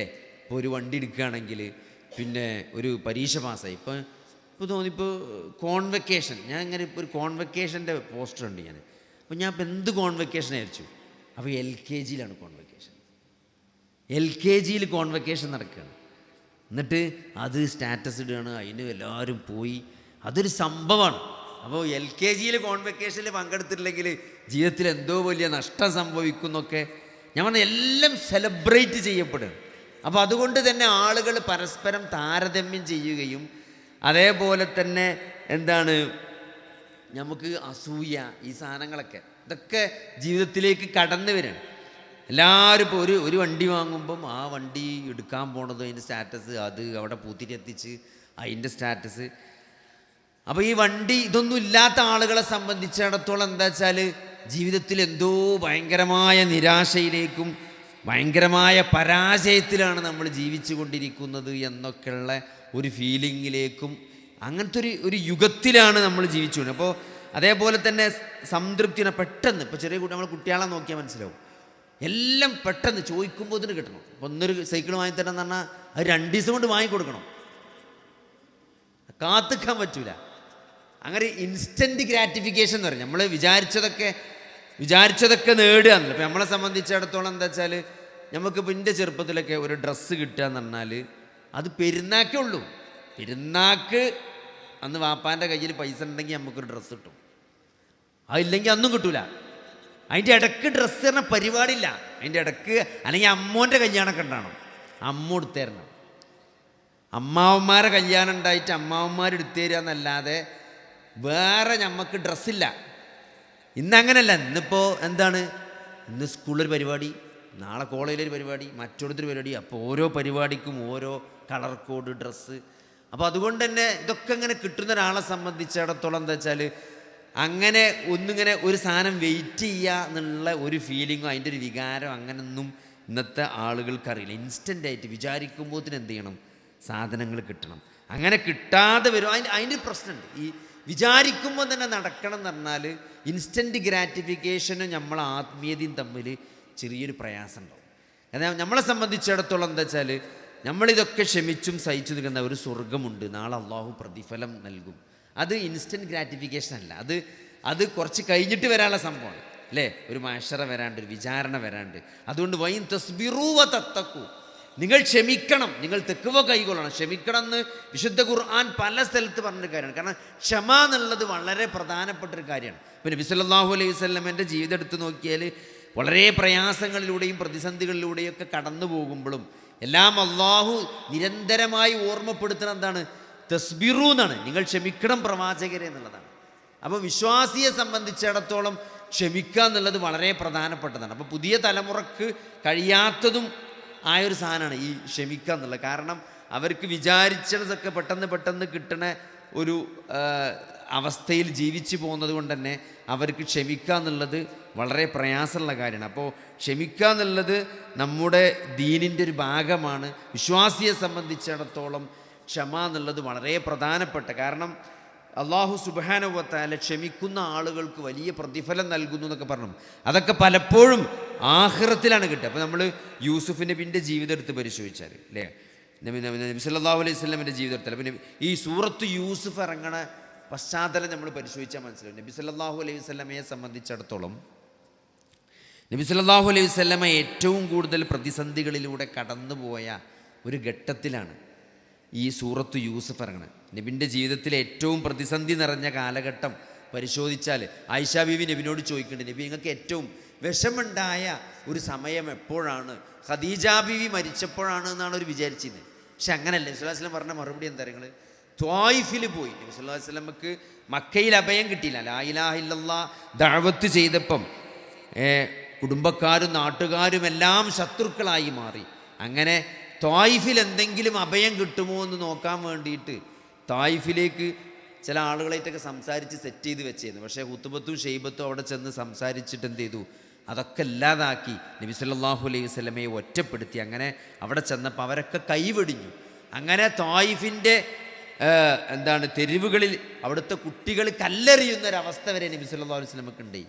അങ്ങനെ ചോര വാർന്ന് നബി അവിടെ ഇരിക്കുന്ന സന്ദർഭത്തിൽ, ആ സന്ദർഭത്തിലാണ് നബിക്ക് ജീവിതത്തിൽ ഏറ്റവും കൂടുതൽ വിഷമമുണ്ടായത് എന്ന് നബി സല്ലല്ലാഹു അലൈഹി വസല്ലമ ആയിഷ ബീവിയോട് പറഞ്ഞായിട്ട് ചരിത്രത്തിൽ കാണാൻ പറ്റും. ഞാൻ പറഞ്ഞു ഈ ഒരവസ്ഥ, അതായത് നാട്ടുകാരും കുടുംബക്കാരും എല്ലാം എതിരായി നബി അങ്ങേയറ്റം മാനസികമായി വിഷമിച്ചൊരു സാഹചര്യമുണ്ട്. ഖദീജ ബീവി മരിച്ചു, അബൂ ത്വാലിബ് മരിച്ചു. 42 വർഷം താങ്ങും തണലുമായിട്ട് നിന്ന അബൂ ത്വാലിബ്. നിങ്ങൾ ആലോചിച്ച് നോക്കി, 8ാമത്തെ വയസ്സിൽ അബ്ദുൽ മുത്തലിബ് മരിക്കുമ്പം അബൂ ത്വാലിബ് നബി സല്ലല്ലാഹു അലൈഹി വസല്ലമയെ ഏറ്റെടുക്കുകയാണ്. പിന്നെ 50ാമത്തെ വയസ്സിലാണ്, നബിയുടെ 50ാമത്തെ വയസ്സിലാണ് അബൂ ത്വാലിബ് മരിക്കുന്നത്. അഥവാ 42 വർഷമാണ് അബൂ ത്വാലിബ് നബിയെ സംരക്ഷിച്ചത്. ആ അബൂ ത്വാലിബിനെ മുസ്ലിമാക്കാൻ നബിക്ക് പറ്റിയില്ല. ലാ ഇലാഹ ഇല്ലല്ലാഹ് പറയാൻ വേണ്ടി മരിക്കണ നേരത്ത് പോലും നബി സല്ലല്ലാഹു അലൈഹി വസല്ലം പറഞ്ഞു, കുൽ യാ കുൽ ലാ ഇലാഹ യാ അം കുൽ ലാ ഇലാഹ ഇല്ലല്ലാഹ്, അല്ലയോ മൂത്താപ്പങ്ങളൊന്ന് ലാ ഇലാഹ ഇല്ലല്ലാഹ് എന്ന് പറഞ്ഞിട്ട് നബിൻ്റെ മുഖത്തേക്ക് ഇങ്ങനെ നോക്കും അബൂ ത്വാലിബ്, പിന്നെ അബൂജഹലിൻ്റെ മുഖത്തേക്ക് ഇങ്ങനെ നോക്കും. എന്താ ചെയ്യുക? അങ്ങനെ അവസാനം ഫീ മില്ലത്തി അബ്ദുൽ മുത്തലിബ് എന്ന് പറഞ്ഞിട്ടാണ് അബൂ ത്വാലിബ് മരിച്ചു പോണത്. അങ്ങനെ നബിൻ്റെ ഒരു വിഷമം എത്ര ഉണ്ടാവും? 42 വർഷം താങ്ങും തണലുമായി നിന്ന ആ അബൂ ത്വാലിബ് കെലിമ ചെല്ലാൻ നബി ചൊല്ലിക്കൊടുത്തിട്ടും കെലിമ ചെല്ലാതെ മരണപ്പെടുമ്പോൾ നബിക്ക് വലിയ വിഷമുണ്ടായി അല്ലേ? ഇന്നക ലാ തഹ്ദീ മൻ അഹ്ബബ്ത. നബി വിഷമിച്ചിരുന്നപ്പം അള്ളാഹു ഖുർആനിൽ ആയത്തിറക്കി, അല്ലയോ പ്രവാചകരെ, താങ്കൾക്ക് ഇഷ്ടപ്പെട്ട ആളുകളെ വിശ്വാസിയാക്കാൻ താങ്കൾക്ക് കഴിയുകയില്ല എന്നാണ് പറഞ്ഞത്. അതായത് നബി വിചാരിച്ചാൽ പോലും നബി വിചാരിച്ച ആൾക്കാരെ മുസ്ലിമാക്കാൻ നബിക്ക് പറ്റൂല എന്ന് അള്ളാഹു ആയത്തിറക്കി. അതിൻ്റെ ഉദാഹരണമാണ് അബൂ ത്വാലിബ് അല്ലേ? താങ്ങും തണലുമായിരുന്ന ഖദീജ ബീവി മരിച്ചു പോകും. അങ്ങനെ മക്കയിൽ നിന്ന് പുറത്താക്കപ്പെടും. എല്ലാ തരത്തിലും നബി സല്ലല്ലാഹു അലൈഹി വസല്ലമക്ക് കടുത്ത മാനസികമായ പ്രതിസന്ധി വന്നപ്പോൾ ആണ് സൂറത്തു യൂസുഫ് അവതരിക്കുന്നത്. നിങ്ങൾ ആലോചിച്ച് നോക്കി, സൂറത്തു യൂസുഫിൽ എന്താ ഉള്ളത്? സൂറത്തു യൂസുഫിൽ യൂസുഫ് നബിയെ തൻ്റെ സഹോദരങ്ങളാണ് കിണറ്റിക്കൊണ്ടിരുന്നത്. നബി സല്ലല്ലാഹു അലൈഹി വസല്ലമയെ നാട്ടുകാരും കുടുംബക്കാരുമാണ് ഉപദ്രവിക്കുന്നത്. പക്ഷേ ഇവിടെ ആരാ ഉപദ്രവിക്കണത്? ഇവിടെ രക്തത്തിൽ പിറന്ന സഹോദരങ്ങളാണ് കൊല്ലാൻ ശ്രമിക്കുന്നത്, കിണറ്റിക്കൊണ്ടിരുന്നത്. എന്നിട്ട് ആ കിണറ്റിൽ കൊണ്ടിരുന്നത് അവിടുന്ന് അടിമച്ചന്തയിൽ കൊണ്ടുപോയി വിൽക്കപ്പെടുകയാണ്. അടിമച്ചന്തയിൽ അടിമ മാർക്കറ്റിൽ വിറ്റിട്ട് ഒരു കൊട്ടാരത്തിൽ അവിടെ വാങ്ങി പിന്നെ അവിടെ ജീവിക്കുകയാണ്. അവിടുന്ന് നല്ലൊരു പ്രായമായ സമയത്ത് നല്ല ചോരത്തിളപ്പക്കായി വന്ന സന്ദർഭത്തിൽ നല്ലൊരു സമയത്ത് ലൈംഗിക ആരോപണത്തിൻ്റെ പേരിൽ, ചെയ്യാത്ത കുറ്റത്തിൻ്റെ പേരിൽ ജയിലിലടക്കുക. നിങ്ങൾ ആലോചിച്ച് നോക്കി, ജയിലിലടക്കണതല്ല പ്രശ്നം. നമ്മൾ ഏറ്റവും കൂടുതൽ വെറുക്കുന്ന ഒരു കുറ്റം നമ്മളെ പേരിൽ ആരോപിക്കപ്പെട്ട് നമ്മൾ ജയിലിൽ പോണ അവസ്ഥകൾ ആലോചിച്ച് നോക്കി അല്ലേ? ഞാനിവിടെ സ്വവർഗരതിക്കും അതേപോലെ ഡ്രഗ് മാഫിയക്കെതിരെ അല്ലെങ്കിൽ ലഹരിക്കെതിരെയൊക്കെ സംസാരിച്ച് നിരന്തരം വയൽ നിറഞ്ഞടക്കണ ഞാൻ നാളെ എൻ്റെ വീഡിയോ ഇങ്ങനെ വരികയാണ്, സ്വവർഗരതിയുമായി ബന്ധപ്പെട്ട് എന്നെ അറസ്റ്റ് ചെയ്തിരിക്കണ്, പോക്സോ കേസിൽ പ്രതിയാണെന്ന് പറഞ്ഞിട്ട് വീഡിയോയിൽ എൻ്റെ പേരിങ്ങനെ ന്യൂസിലൊക്കെ കാണിച്ചിട്ട് എന്നെ അറസ്റ്റ് ചെയ്ത് കൊണ്ട് എന്നെ ജയിലിലിട്ടാൽ എനിക്കെത്ര വിഷമമുണ്ടാവും. ആ ജയിലിൽ കിടക്കണതിൻ്റെ വിഷമല്ല, ഞാൻ വെറുക്കുന്നൊരു കുറ്റം എൻ്റെ പേരിൽ ആരോപിച്ചിട്ടാണ് എന്നെ ജയിലിൽ കൊണ്ടിരുന്നത്. അങ്ങനെ വർഷങ്ങളോളം 1-2 കൊല്ലല്ല, ഒരു യുവത്വം തന്നെ യൂസുഫ് നബി ജയിലിൽ കിടക്കുകയാണ് ചെയ്യാത്ത കുറ്റത്തിൻ്റെ പേരിൽ. ഇതാരാണ്? ഒരു പ്രവാചകനാണിത്. അള്ളാൻ്റെ റസൂലിന് സൂറത്ത് യൂസുഫിൻ്റെ പ്രത്യേക തരങ്ങൾ ഒന്നത് അവതരിച്ച കാലഘട്ടം, നബിക്ക് ഏറ്റവും മാനസിക സംഘർഷമുള്ളൊരു കാലത്താണ് ഈ സൂറത്ത് യൂസുഫ് അവതരിക്കുന്നത്. കാരണം നബി അബൂ ത്വാലിബ് മരിക്കണ്, ഖദീജ ബീവി മരിക്കണ്, നബിനെ നാട്ടുകാർ ഉപദ്രവിക്കണം, മക്കാർ പ്രയാസപ്പെടുത്തണം, എല്ലാ തരത്തിലും നെഗറ്റീവ് മാത്രമുള്ളൊരു സമയത്താണ് സൂറത്ത് യൂസുഫ് അവതരിക്കുന്നത്. അപ്പോൾ ആ സൂറത്ത് യൂസുഫിൽ സ്വന്തം സഹോദരങ്ങൾ കിണറ്റിലേറി കൊല്ലാൻ ശ്രമിച്ച ഒരു പ്രവാചകനെ അള്ളാഹു രക്ഷപ്പെടുത്തിയ കഥയാണ് സൂറത്ത് യൂസുഫ്.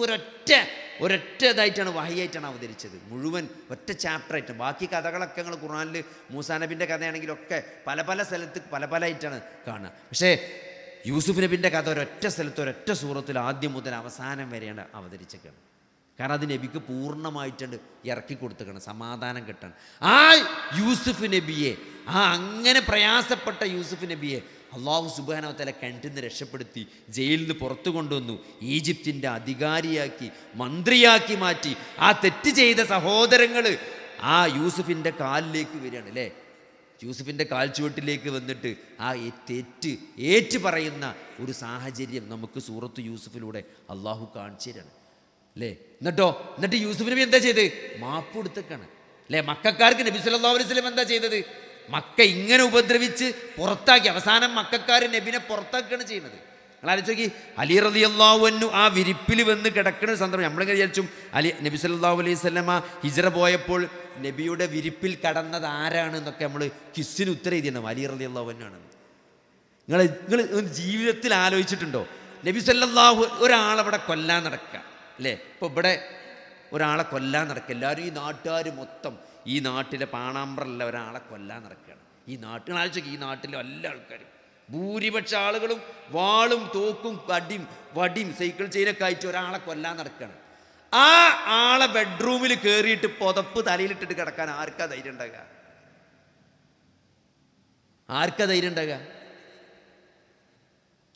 കാരണം എന്താണ്? തെറ്റിദ്ധരിച്ചിട്ടെങ്കിലും കൊല ചെയ്യപ്പെടാനുള്ളൊരു സാധ്യതല്ലേ?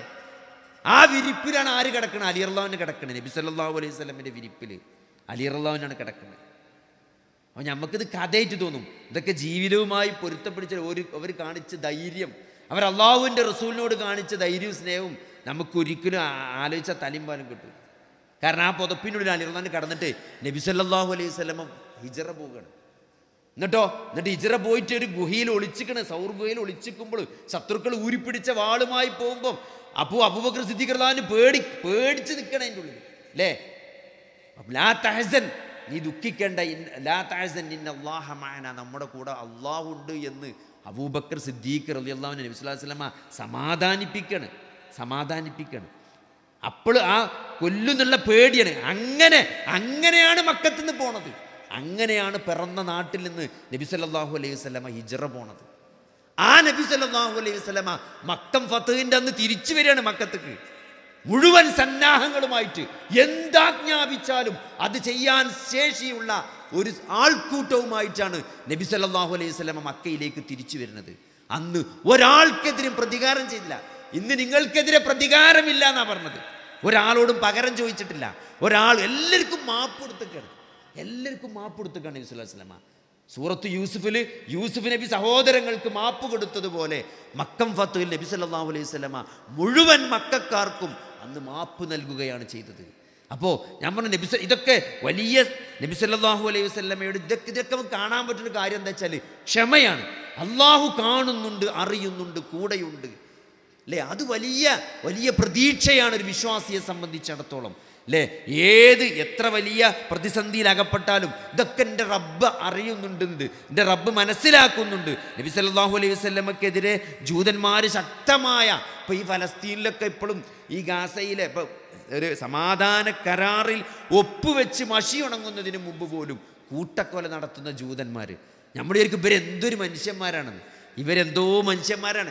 അല്ലേ? സക്കരിയ നബിയെ കൊന്നവരാണിവർ, യഹ്യാ നബിയെ കൊന്നവരാണിവർ, പ്രവാചകന്മാരെ നടുകെ ഈർച്ചവാൾ കൊണ്ട് ഛേദിച്ചവരാണിവർ, അല്ലേ? യഹൂദന്മാരുടെ ചരിത്രത്തിൽ കാണാൻ പറ്റും. ബനൂ ഇസ്രായേലര് ഒരു പ്രവാചകൻ ഓടി ഒളിച്ച് ഒരു മരത്തിൻ്റെ പൊത്തിലൊളിച്ചപ്പം ആ മരം മുറിച്ചുകൊണ്ടിട്ട് ഈർന്നക്കാണ് ആ മനുഷ്യനടക്കം, ആ പ്രവാചകനടക്കം ആ മരത്തെ ഈർന്നവരാണ് ആര്? ബനൂ ഇസ്രായേൽ. നബി സല്ലല്ലാഹു അലൈഹി വസല്ലമയെ കൊല്ലാൻ വേണ്ടിയിട്ട് ചർച്ചയ്ക്ക് വിളിച്ചിട്ടാണ്. നബിനെ ചർച്ചയ്ക്ക് വിളിച്ചിട്ട് ഒരു പ്ലാൻ ചെയ്തെന്താ നിങ്ങൾ? നബിൻ്റെ മേലെ തലമ്മക്ക് കല്ല് തള്ളിടാനാണ് പ്ലാൻ ചെയ്തത്. വഹി അറിയിച്ച് നബി സല്ലല്ലാഹു അലൈഹി വസല്ലമയോട് അള്ളാഹുവോടുന്ന് മാറിയിരിക്കാൻ പറഞ്ഞേക്കാണ്. എന്തിനേറെ നബി സല്ലല്ലാഹു അലൈഹി വസല്ലമയെ ഭക്ഷണത്തിന് നിങ്ങളെ പെരയ്ക്ക് വിരുന്നിന് കൊണ്ടുപോയിക്കാണ്ട് വിഷം തരിക എന്ന് പറഞ്ഞാൽ എന്താണ് അവസ്ഥ? വിരുന്നിന് കൊണ്ടുപോയിക്കാണ്ട് വിഷം തരിക മാത്രമല്ല, നമ്മൾ മട്ടൻ തിന്നുമ്പോൾ നബി സല്ലല്ലാഹു അലൈഹി വസല്ലം ആട് തിന്നുമ്പം ആടിൻ്റെ തൊടയാണ് നബിക്ക് ഏറ്റവും ഇഷ്ടം. ഒരാടിങ്ങനെ പൊരിച്ചാൽ നബി തൊടൻ്റെ അവിടെ നിന്നാണ് കഷ്ണം എടുക്കുക. അതുവരെ മനസ്സിലാക്കിയിട്ട് തൊടൻ്റെ ഉള്ളിൽ കൂടുതൽ വിഷം കുത്തി വെച്ചിട്ടാണ് നബി സല്ലല്ലാഹു അലൈഹി വസല്ലമക്ക് തിന്നാൻ കൊണ്ടേ കൊടുത്തിട്ടുള്ളത്. അത് കഴിച്ച് ബിഷർ എന്ന ഒരു സഹാബി റളിയല്ലാഹു അൻഹു അദ്ദേഹം മരണപ്പെട്ടു പോയി. അങ്ങനെ ചതിച്ചവരാണ് ആര്? യഹൂദന്മാർ. ആ യഹൂദന്മാരുടെ അടുത്ത് നിങ്ങൾ വേറെന്താ പ്രതീക്ഷിക്കുന്നത്? അപ്പോൾ ഇതൊക്കെ കൃത്യമായിട്ട് അള്ളാഹു അങ്ങനെ പ്രതിസന്ധി, മദീനയിൽ അങ്ങനെ പ്രതിസന്ധി അനുഭവിക്കുന്ന സ്റ്റേജ് ഉണ്ട്, അല്ലേ? മക്കയിൽ നിന്ന് ഓടി രക്ഷപ്പെട്ട് നബി മദീനയിലേക്ക് വന്നു. മദീനയിൽ വന്നപ്പോഴോ അവിടെ ഔസും ഖസ്റജും ഉണ്ട്. അവരുമായി സഖ്യത്തിലാണ് അന്നത്തെ 3 യഹൂദ ഗോത്രങ്ങൾ, അല്ലേ? ബനൂ നദീറും ബനൂ കൈനുക്കാവും, അങ്ങനെ ഒരു 3 യഹൂദ ഗോത്രങ്ങളാണ് മദീനയിലുണ്ടായിരുന്നത്. അവർ ഈ അറബി ഗോത്രങ്ങളുമായി സഖ്യത്തിലാണ്. എന്നിട്ടോ അവിടെ നബി സല്ലല്ലാഹു അലൈഹി വസല്ലം വന്നപ്പം അവിടെ വന്നിട്ടും മക്കക്കാരെന്ത് ചെയ്തു? അവിടെയും നബി സല്ലല്ലാഹു അലൈഹി വസല്ലമക്കെതിരെ യുദ്ധസന്നാഹം നടത്തി. അവിടെയും കുത്തിത്തിരിപ്പുണ്ടാക്കി. അവിടെ യഹൂദന്മാരുമായിട്ടുണ്ടായ കരാറ് അവർ ലംഘിച്ചു. അവർ നബി സല്ലല്ലാഹു അലൈഹി വസല്ലം ഉപദ്രവിക്കാൻ തുടങ്ങി. ആ സന്ദർഭത്തിൽ ഇറങ്ങിയ വിശുദ്ധ ഖുർആനിൻ്റെ ആയത്തിൽ നമുക്ക് കാണാൻ പറ്റും, വഇൻ തസ്ബിറൂ വതത്തഖൂ, പ്രവാചകരെ താങ്കൾ ക്ഷമിക്കുക എന്നാണ്. താങ്കൾ തെക്കുവ കൈകൊള്ളുക, ലാ യദുറുക്കും കൈദുഹും ഷൈഅ, അവരുടെ തന്ത്രങ്ങളൊന്നും താങ്കൾക്കൊന്നും ചെയ്യാൻ അവരെ കൊണ്ട് കഴിയുകയില്ല പ്രവാചകരെ എന്നാണ്. അപ്പോൾ നബി സല്ലല്ലാഹു അലൈഹി വസല്ലമക്ക് പോലും ജീവിതത്തിൽ ഇത്തരത്തിലുള്ള എന്തുണ്ടായിട്ടുണ്ട്, പ്രയാസങ്ങളും പ്രതിസന്ധികളൊക്കെ ജീവിതത്തിൽ ഉണ്ടായിട്ടുണ്ട്. അപ്പോൾ നമ്മളെ സംബന്ധിച്ചിടത്തോളം ഇതൊക്കെ മനസ്സിലാക്കിക്കൊണ്ട് ക്ഷമിച്ചുകൊണ്ട് മുന്നോട്ട് പോകുക എന്നുള്ളതാണ് അല്ലേ. അപ്പോൾ ഈ ആധുനിക ലോകത്തൊരു വിശ്വാസിയെ സംബന്ധിച്ചിടത്തോളം എന്താ വെച്ചാൽ കടുത്ത വെല്ലുവിളികളാണ് നമ്മളെ കാത്തിരിക്കുന്നത്. ഓരോ ദിവസവും നമുക്കിപ്പോൾ നിങ്ങളാച്ചു ഹിജാബ് വിവാദം ഉണ്ടാകുക, എത്ര ലളിത. നമ്മൾ ഒരു സാമാന്യ ബുദ്ധി കൊണ്ട് ആലോചിച്ചാൽ, നിങ്ങൾ ആലോചിച്ച് നോക്കി, ഒരു മുസ്ലിം പെൺകുട്ടി തട്ടമിട്ട് സ്കൂളിൽ വരണം, ഞാൻ തട്ടിട്ടിട്ടേ സ്കൂളിൽ വരുള്ളൂ എന്ന് ഒരു പെൺകുട്ടി പറയാം. അപ്പോൾ മാനേജ്മെൻറ്റ് പറയണത് തട്ടമിട്ടാൽ ഈ സ്കൂൾക്ക് വരാൻ പറ്റൂല. ഏതാണ് അതിൽ വർഗീയത? ഇപ്പോൾ നമ്മൾ ജീവിച്ചു കൊണ്ടിരിക്കുന്ന ഈ കാലഘട്ടത്തിൽ ഇപ്പോൾ ഈ ഹിജാബ് വിവാദം നമ്മൾ പരിശോധിക്കുമ്പോഴും ഒരു മുസ്ലിം പെൺകുട്ടി ഞാൻ തട്ടിട്ടിട്ടേ സ്കൂളിൽ വരുള്ളൂ എന്ന് പറയുമ്പോൾ മാനേജ്മെൻറ്റ് തട്ടിട്ടാൽ ഈ സ്കൂളിൽ കയറാൻ പറ്റൂല, ഈ സ്കൂൾക്ക് തട്ടിട്ടിട്ട് വരാൻ പറ്റൂല എന്ന് പറയുമ്പോഴും ഒരു കേവല ബുദ്ധി കൊണ്ട് ആലോചിച്ചാൽ അല്ലേ ഏതാണ് വർഗീയത? ഒരു മുസ്ലിം പെൺകുട്ടി ഞാൻ തട്ടിട്ടിട്ടേ വരുള്ളൂ എന്ന് പറയണതാണോ വർഗീയത? ഒരു ക്രിസ്ത്യൻ മാനേജ്മെൻറ്റ് തട്ടിട്ടിട്ട് ഈ സ്കൂൾക്ക് വരാൻ പാടില്ല എന്ന് പറയണതാണോ വർഗീയത? അപ്പോൾ അത് അടിസ്ഥാന അവകാശങ്ങൾ പോലും വർഗീയതയായിട്ട് ചിത്രീകരിക്കുക, അങ്ങനെ പറയണതും സംസാരിക്കണതൊക്കെ എന്തോ വലിയ തെറ്റായിട്ട്, അല്ലെങ്കിൽ അതിൽ ബാക്കിയുള്ള ആളുകളൊക്കെ തട്ടമിടാതെ കുറേ കുട്ടികൾ വരുന്നുണ്ട്. അപ്പോൾ തട്ടമിടുക എന്നുള്ളത് ഇസ്ലാമിലെ അടിസ്ഥാനപരമായ ഖുർആൻ കൊണ്ട് സ്ഥിരപ്പെട്ട മുസ്ലിം പണ്ഡിതന്മാർക്കിടയിലൊന്നും അഭിപ്രായ വ്യത്യാസമില്ലാത്ത കാര്യമാണ് ഹിജാബ്. മുസ്ലിം സ്ത്രീ തല മറക്കണം എന്നുള്ളതും അവറത്തേതെന്നുള്ള ഇസ്ലാമിൽ അഭിപ്രായ വ്യത്യാസമില്ലാത്ത, മദ്ഹബികൾ പോലും അഭിപ്രായ വ്യത്യാസമില്ലാത്ത വിഷയമാണ്. അപ്പോൾ അതുപോലും എന്താണ്, ആ ഐഡൻറ്റിറ്റി പോലും ചോദ്യം അതുപോലും ചെയ്യുന്നത് വർഗീയതയാണ്, മതമൗലികവാദമാണ് എന്ന് പറയുന്ന തരത്തിലേക്ക് കാര്യങ്ങൾ ചിത്രീകരിക്കുന്ന ഒരു കാലഘട്ടത്തിൽ ജീവിക്കുന്ന നമ്മളെ സംബന്ധിച്ചിടത്തോളം ഇസ്ലാമിൻ്റെ ഐഡൻറ്റിറ്റി നമ്മൾ കാത്തു സൂക്ഷിക്കുക എന്നുള്ളത് നമ്മൾ ഒരു വലിയ ഉത്തരവാദിത്തം തന്നെയാണ്. നബി സല്ലല്ലാഹു അലൈഹി വസല്ലമ പറഞ്ഞതായിട്ട് നമുക്ക് കാണാൻ പറ്റും. അവസാന കാലം വരുമ്പോൾ ഒരാൾക്ക് ദീന് മുറുകെ പിടിച്ച് ജീവിക്കുക എന്നുള്ളത് വലിയ പ്രയാസമായി വരുന്നൊരു കാലമുണ്ട്. യഅതി അലന്നാസി സമാനുൻ അസ്വാബിറു ഫീഹിം അലാ ദീനിഹി ഖൽ ഖാബിൽ അലൽ ജംർ. ഒരു തീക്കനൽ നമ്മളിങ്ങനെ മുറുകെ പിടിച്ചിരിക്കുമ്പോൾ എത്ര ഇടങ്ങേറുണ്ടാവും, അത്ര വിഷമമുണ്ടാവും. ഒരു കാലം വരുമ്പോൾ ആ കാലത്ത് ദീന് മുറുകെ പിടിച്ച് നിൽക്കാന്നാണ്. ബദഅ അൽ ഇസ്ലാമു ഗരീബൻ വസയഊദു ഗരീബൻ കമാ ബദഅ ഫതൂബാ ലിൽ ഗുറബ. ഇസ്ലാം അപരിചിതത്വത്തിൽ നിന്ന് തുടങ്ങിയതാണ്, അത് അതേപോലെ മടക്കപ്പെടുന്നതാണ്. അതുകൊണ്ട് ആ അപരിചിതർക്ക് മംഗളം എന്നാണ്. ദീന് മുറുകെ പിടിച്ച് അപരിചിതരായി ജീവിക്കുന്ന ആളുകൾ അവർക്ക് മംഗളമുണ്ട് എന്നാണ് റസൂലുള്ളാഹി സ്വല്ലല്ലാഹു അലൈഹി വസല്ലം പറഞ്ഞത്. അപ്പോൾ അതുകൊണ്ട് പിന്നെ അത് നമുക്കുള്ള പ്രതിഫലം ഈ ഒരു കാലഘട്ടത്തിൽ അങ്ങനെ ദീനനുസരിച്ച് ജീവിക്കുന്ന ആളുകൾക്ക് വലിയ പ്രതിഫലമാണ് നബി സല്ലല്ലാഹു അലൈഹി വസല്ലം പറഞ്ഞത്. ഇന്ന വറാഅക്കും അയ്യാമ സ്വബ്ർ ലിസ്വാബിരി ഫീഹിന്ന മിസ്ലു അജ്ർ 50 റജുലൻ യഅമലൂന മിസ്ല അമലിക്കും. അതായത് 50 ആളുകളുടെ പ്രതിഫലമുണ്ട്. ആ കാലഘട്ടത്തിൽ ദീനനുസരിച്ച് ജീവിക്കുന്ന ആളുകൾക്ക് 50 ആളുകളുടെ പ്രതിഫലമുണ്ട് എന്നാണ് അല്ലാഹുവിൻ്റെ റസൂൽ പറഞ്ഞത്. ആ സമയത്ത് സഹാബത്ത് തിരിച്ചു ചോദിച്ചൊരു ചോദ്യമുണ്ട്, അല്ല പ്രവാചകരെ, ഞങ്ങളിൽ നിന്നുള്ള 50 ആണോ അവരിൽ നിന്നുള്ള 50 ആണോ? അപ്പോഴും സഹാബത്ത് അതാണ് ആലോചിച്ചു. നോക്കി, 50 ആളെ പ്രതിഫലം ഉണ്ടെന്ന് പറഞ്ഞപ്പം സഹാബത്ത് ചോദിച്ചെന്തോ, ഞങ്ങളിൽപ്പെട്ട 50 ആളെ പ്രതിഫലമാണോ അവരിൽപ്പെട്ട 50 ആളെ പ്രതിഫലമാണെന്നാണ്. നബി സല്ലല്ലാഹു അലൈഹി വസല്ലമ അതിന് കൊടുത്ത മറുപടി ബൽ അജ്റു 50 മിൻകും എന്നാണ്. നിങ്ങളിൽപ്പെട്ട 50 ആളുകളുടെ പ്രതിഫലം അന്ന് ഒരാൾക്ക് കിട്ടുന്നതാണ്. അപ്പോൾ അതുകൊണ്ട് എല്ലാം ഒരു വിശ്വാസിയെ സംബന്ധിച്ചിടത്തോളം എന്താ വെച്ചാൽ നമ്മൾ ഈ ദുനിയാവിനെ കാണേണ്ടത് അവസരങ്ങളായിട്ടാണ്. ഓപ്പർച്യൂണിറ്റികളാണ് അല്ലേ. ഒരു ബിസിനസ്സുകാരൻ എങ്ങനെയാണ് കാര്യങ്ങളെ കാണുക? ഇപ്പോൾ ഒരു കഥ പറയലുണ്ട്. കൊണ്ട് ഒരു ചെരുപ്പും കച്ചവടക്കാർ 2 ആൾക്കാർ ഒരു ദ്വീപ് പോയി. അപ്പോൾ ഇവര് ബിസിനസ് ട്രിപ്പ് പോയതാണ്. അപ്പോൾ ദ്വീപ് ചെന്ന് നോക്കുമ്പോൾ അവിടെ ആർക്കും ചെരുപ്പില്ല. അപ്പോൾ ഒരു കച്ചവടക്കാരൻ മറ്റോ കച്ചവടക്കാരനോട് പറഞ്ഞു, ഇവിടെ നമുക്കൊരു സ്കോപ്പും ഇല്ല, കാരണം ഇവിടെ ആരും ചെരുപ്പിടുന്നില്ല. അപ്പോൾ മറ്റോ പറഞ്ഞു, ഇവരെ നമ്മൾ ചെരുപ്പിടാൻ പഠിപ്പിച്ചാൽ മതി, ഇത് വലിയൊരു മാർക്കറ്റാണ്. ഇവർ ചെരുപ്പിടാൻ തുടങ്ങിയാൽ ഇത് വലിയൊരു മാർക്കറ്റാണ്, കാരണം ഓരോ നമ്മൾ പഠിപ്പിച്ചാൽ മതി. അതേപോലെ ഒരു വിശ്വാസിയെ സംബന്ധിച്ചിടത്തോളം ഈ ദുനിയാവ് എന്നുള്ളത് അവസരങ്ങളാണ്. നേരം വെളുക്കണ ഓരോ പ്രഭാതങ്ങളും ഉണരുന്നത് തന്നെ കുറേ അവസരങ്ങൾ നമ്മളെ മുന്നിൽ തുറന്നു വെച്ചുകൊണ്ടാണ്. ഓരോ അവസരങ്ങൾ നമുക്ക് എന്ത് ചെയ്യണം, അള്ളാഹുവിന് നന്ദി കാണിച്ചുകൊണ്ട് ഇബാദത്ത് ചെയ്തുകൊണ്ട് മുന്നേറാനുള്ള ഒട്ടേറെ അവസരങ്ങളാണ് അല്ലേ. ഒരാളിപ്പോൾ നമ്മുടെ അടുത്ത് സഹായത്തിന് വരുമ്പോഴും, ഇപ്പോൾ പിരിവിന് വരുമ്പോഴും നമ്മളെന്താണ്, നമ്മൾ ഈ കുറേ പിരിവ് വരുമ്പോഴേ, ഇപ്പോൾ നമ്മുടെ നാട്ടിലൊരാളുണ്ട്, അയാൾ എല്ലാവർക്കും പൈസ കൊടുക്കും. സംഭവം എത്ര പിരിവ് ചെന്നാലും ഇവർക്ക് കൊടുക്കും. അപ്പോൾ നമ്മൾ ഒരു മദ്രസൻ്റെ പിരിവിനും വേണ്ടി ളുഹറിന് പോകാൻ നിൽക്കണം. ളുഹർ കഴിഞ്ഞിട്ട് പോകാമെന്ന് വിചാരിച്ച് അപ്പോയിൻമെൻ്റൊക്കെ വാങ്ങി വെച്ചാണ്. അപ്പോൾ വിവരം കിട്ടി, രാവിലെ ഒരു ടീം പള്ളിക്ക് പോയി കണ്ട് 5 ലക്ഷം വാങ്ങിപ്പോയിക്കണത്. അപ്പോൾ ഇനിയിപ്പോൾ എങ്ങനെ ചെന്നാലും നമ്മളെ കുറയും, കാരണം 5 ലക്ഷം പോയതല്ലേ. അവൻ നാഞ്ഞ് പിന്നെ അടുത്ത ആഴ്ച ആക്കാറുണ്ട്. അവനെ ളുഹറിൻ്റെ സമയമായപ്പോണ്ട് മൂപ്പര് വിളിക്കണം, നിങ്ങൾ വരും എന്ന് പറഞ്ഞിട്ട് എന്താ വരാത്ത വെച്ചിട്ട്. അപ്പോൾ നമ്മൾ നിങ്ങൾ അവിടെ ഒരു പള്ളിൻ്റെ പിരിവ് രാവിലെ വന്നീനു എന്ന് കേട്ടു, അപ്പോൾ പിന്നെ ഞങ്ങളോട് വരാത്താണ് പറഞ്ഞു. അപ്പോൾ നമ്മളെ അത്ഭുതപ്പെടുത്തിക്കൊണ്ട് മൂപ്പര് പറഞ്ഞൊരു മറുപടി ഉണ്ട്, അല്ല ഡോക്ടർ നിങ്ങൾ വരാൻ നിൽക്കേണ്ട ആവശ്യമില്ല, കാരണം സുബൈ ഞാൻ തന്നെയാണ് നിസ്കരിച്ച്, ളുഹറും ഞാൻ തന്നെയാണ് നിസ്കരിച്ച്, അസറും ഞാൻ തന്നെ നിസ്കരിക്കുക, മഗ്‌രിബും ഞാൻ തന്നെ നിസ്കരിക്കുക. അപ്പോൾ അതുകൊണ്ട് പള്ളി മദ്രസൊക്കെ നമ്മൾ കഴിയണ മാതിരി നമ്മൾ കൊടുക്കും. ഇപ്പോൾ ഞാനും ഷാവുൽക്കും ഗൾഫിൽ പോയ സമയത്ത് ഒരു സ്ഥലത്ത് നമ്മൾ ഇതേപോലെ കരുണൻ്റെ ഇതിനു വേണ്ടി ചെന്നു. അപ്പോൾ അതിൻ്റെ മുമ്പത്തെ കൊല്ലം വലിയ സംഖ്യ നൽകിയ ഒരാളാണ്, ഭയങ്കര നമ്മൾ വിചാരിക്കാത്തൊരു സംഖ്യ നൽകിയ ഒരാളാണ്, ഒരു ഫ്ലോറിന് ഉണ്ടാക്കാനുള്ള പൈസ എന്ന ആളാണ്.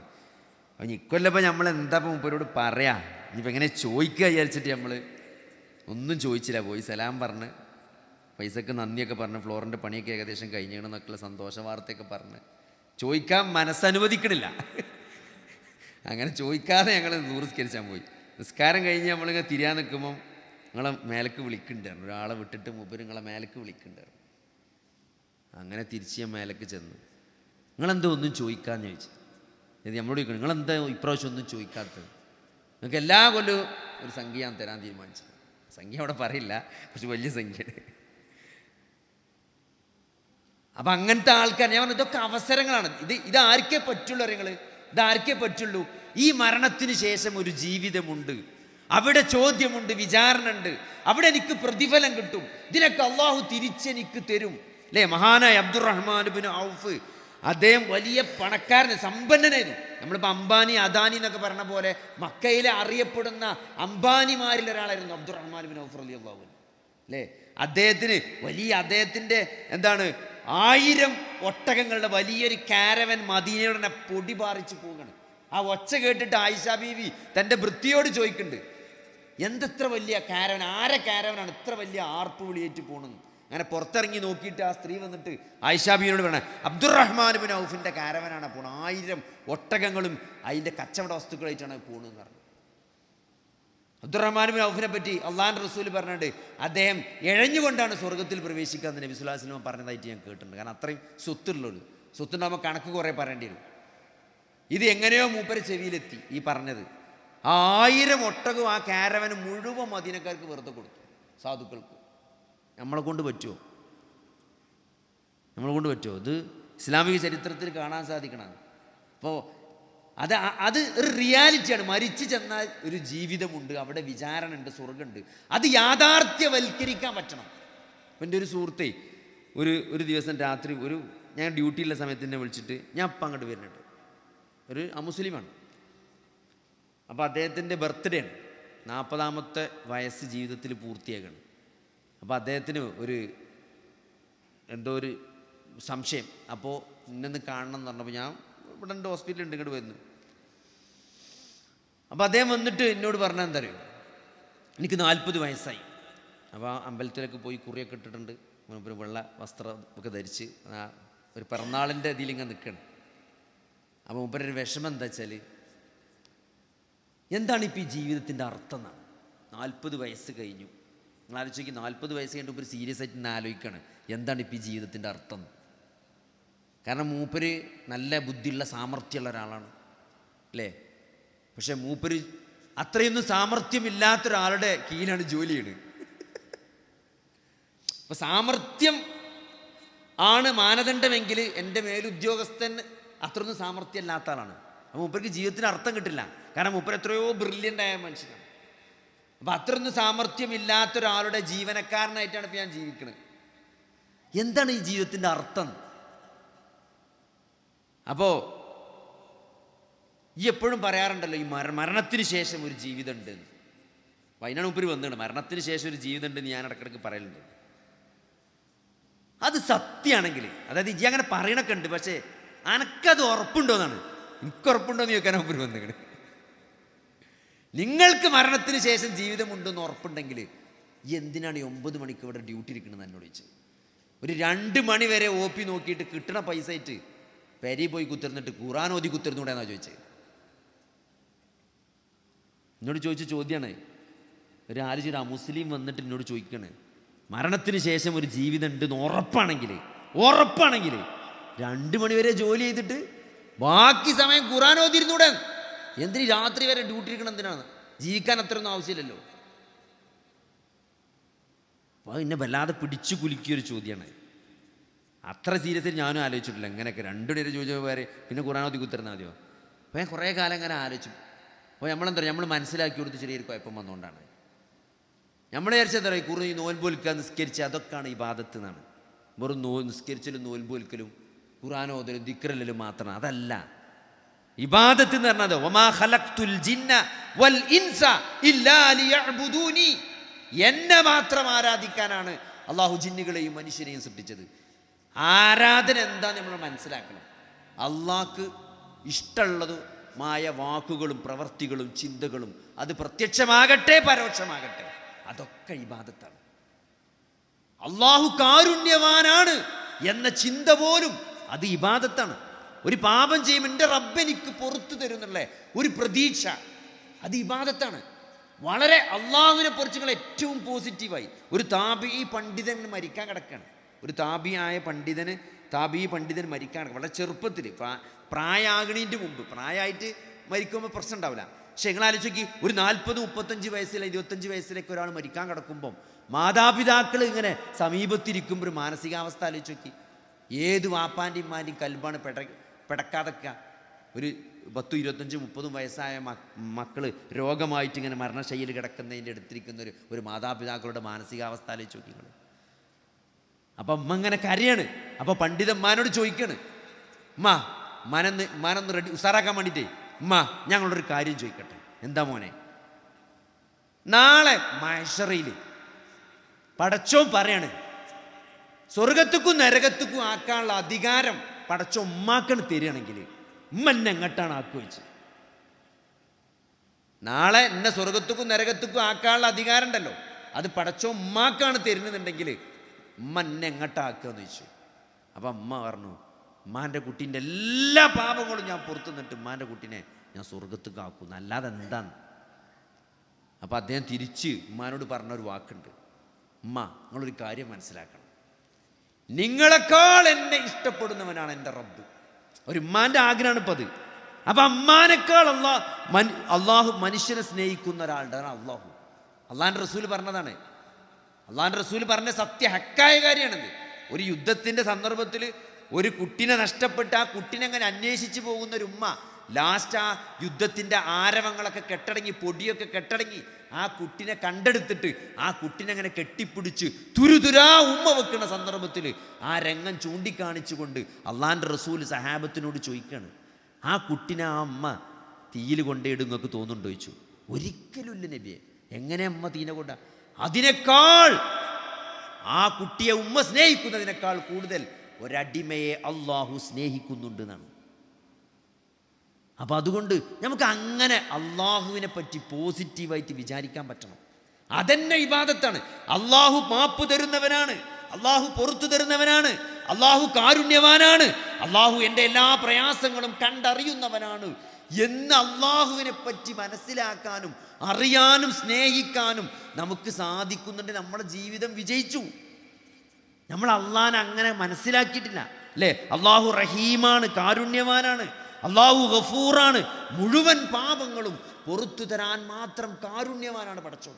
അടച്ചോക്ക് അള്ളാഹു എത്ര പാപങ്ങൾ ചെയ്താലും അത് മുഴുവൻ ഞാൻ എൻ്റെ അടിമക്ക് പുറത്തു കൊടുക്കുന്നതാണ്. പക്ഷെ എന്ത് ചെയ്യണം?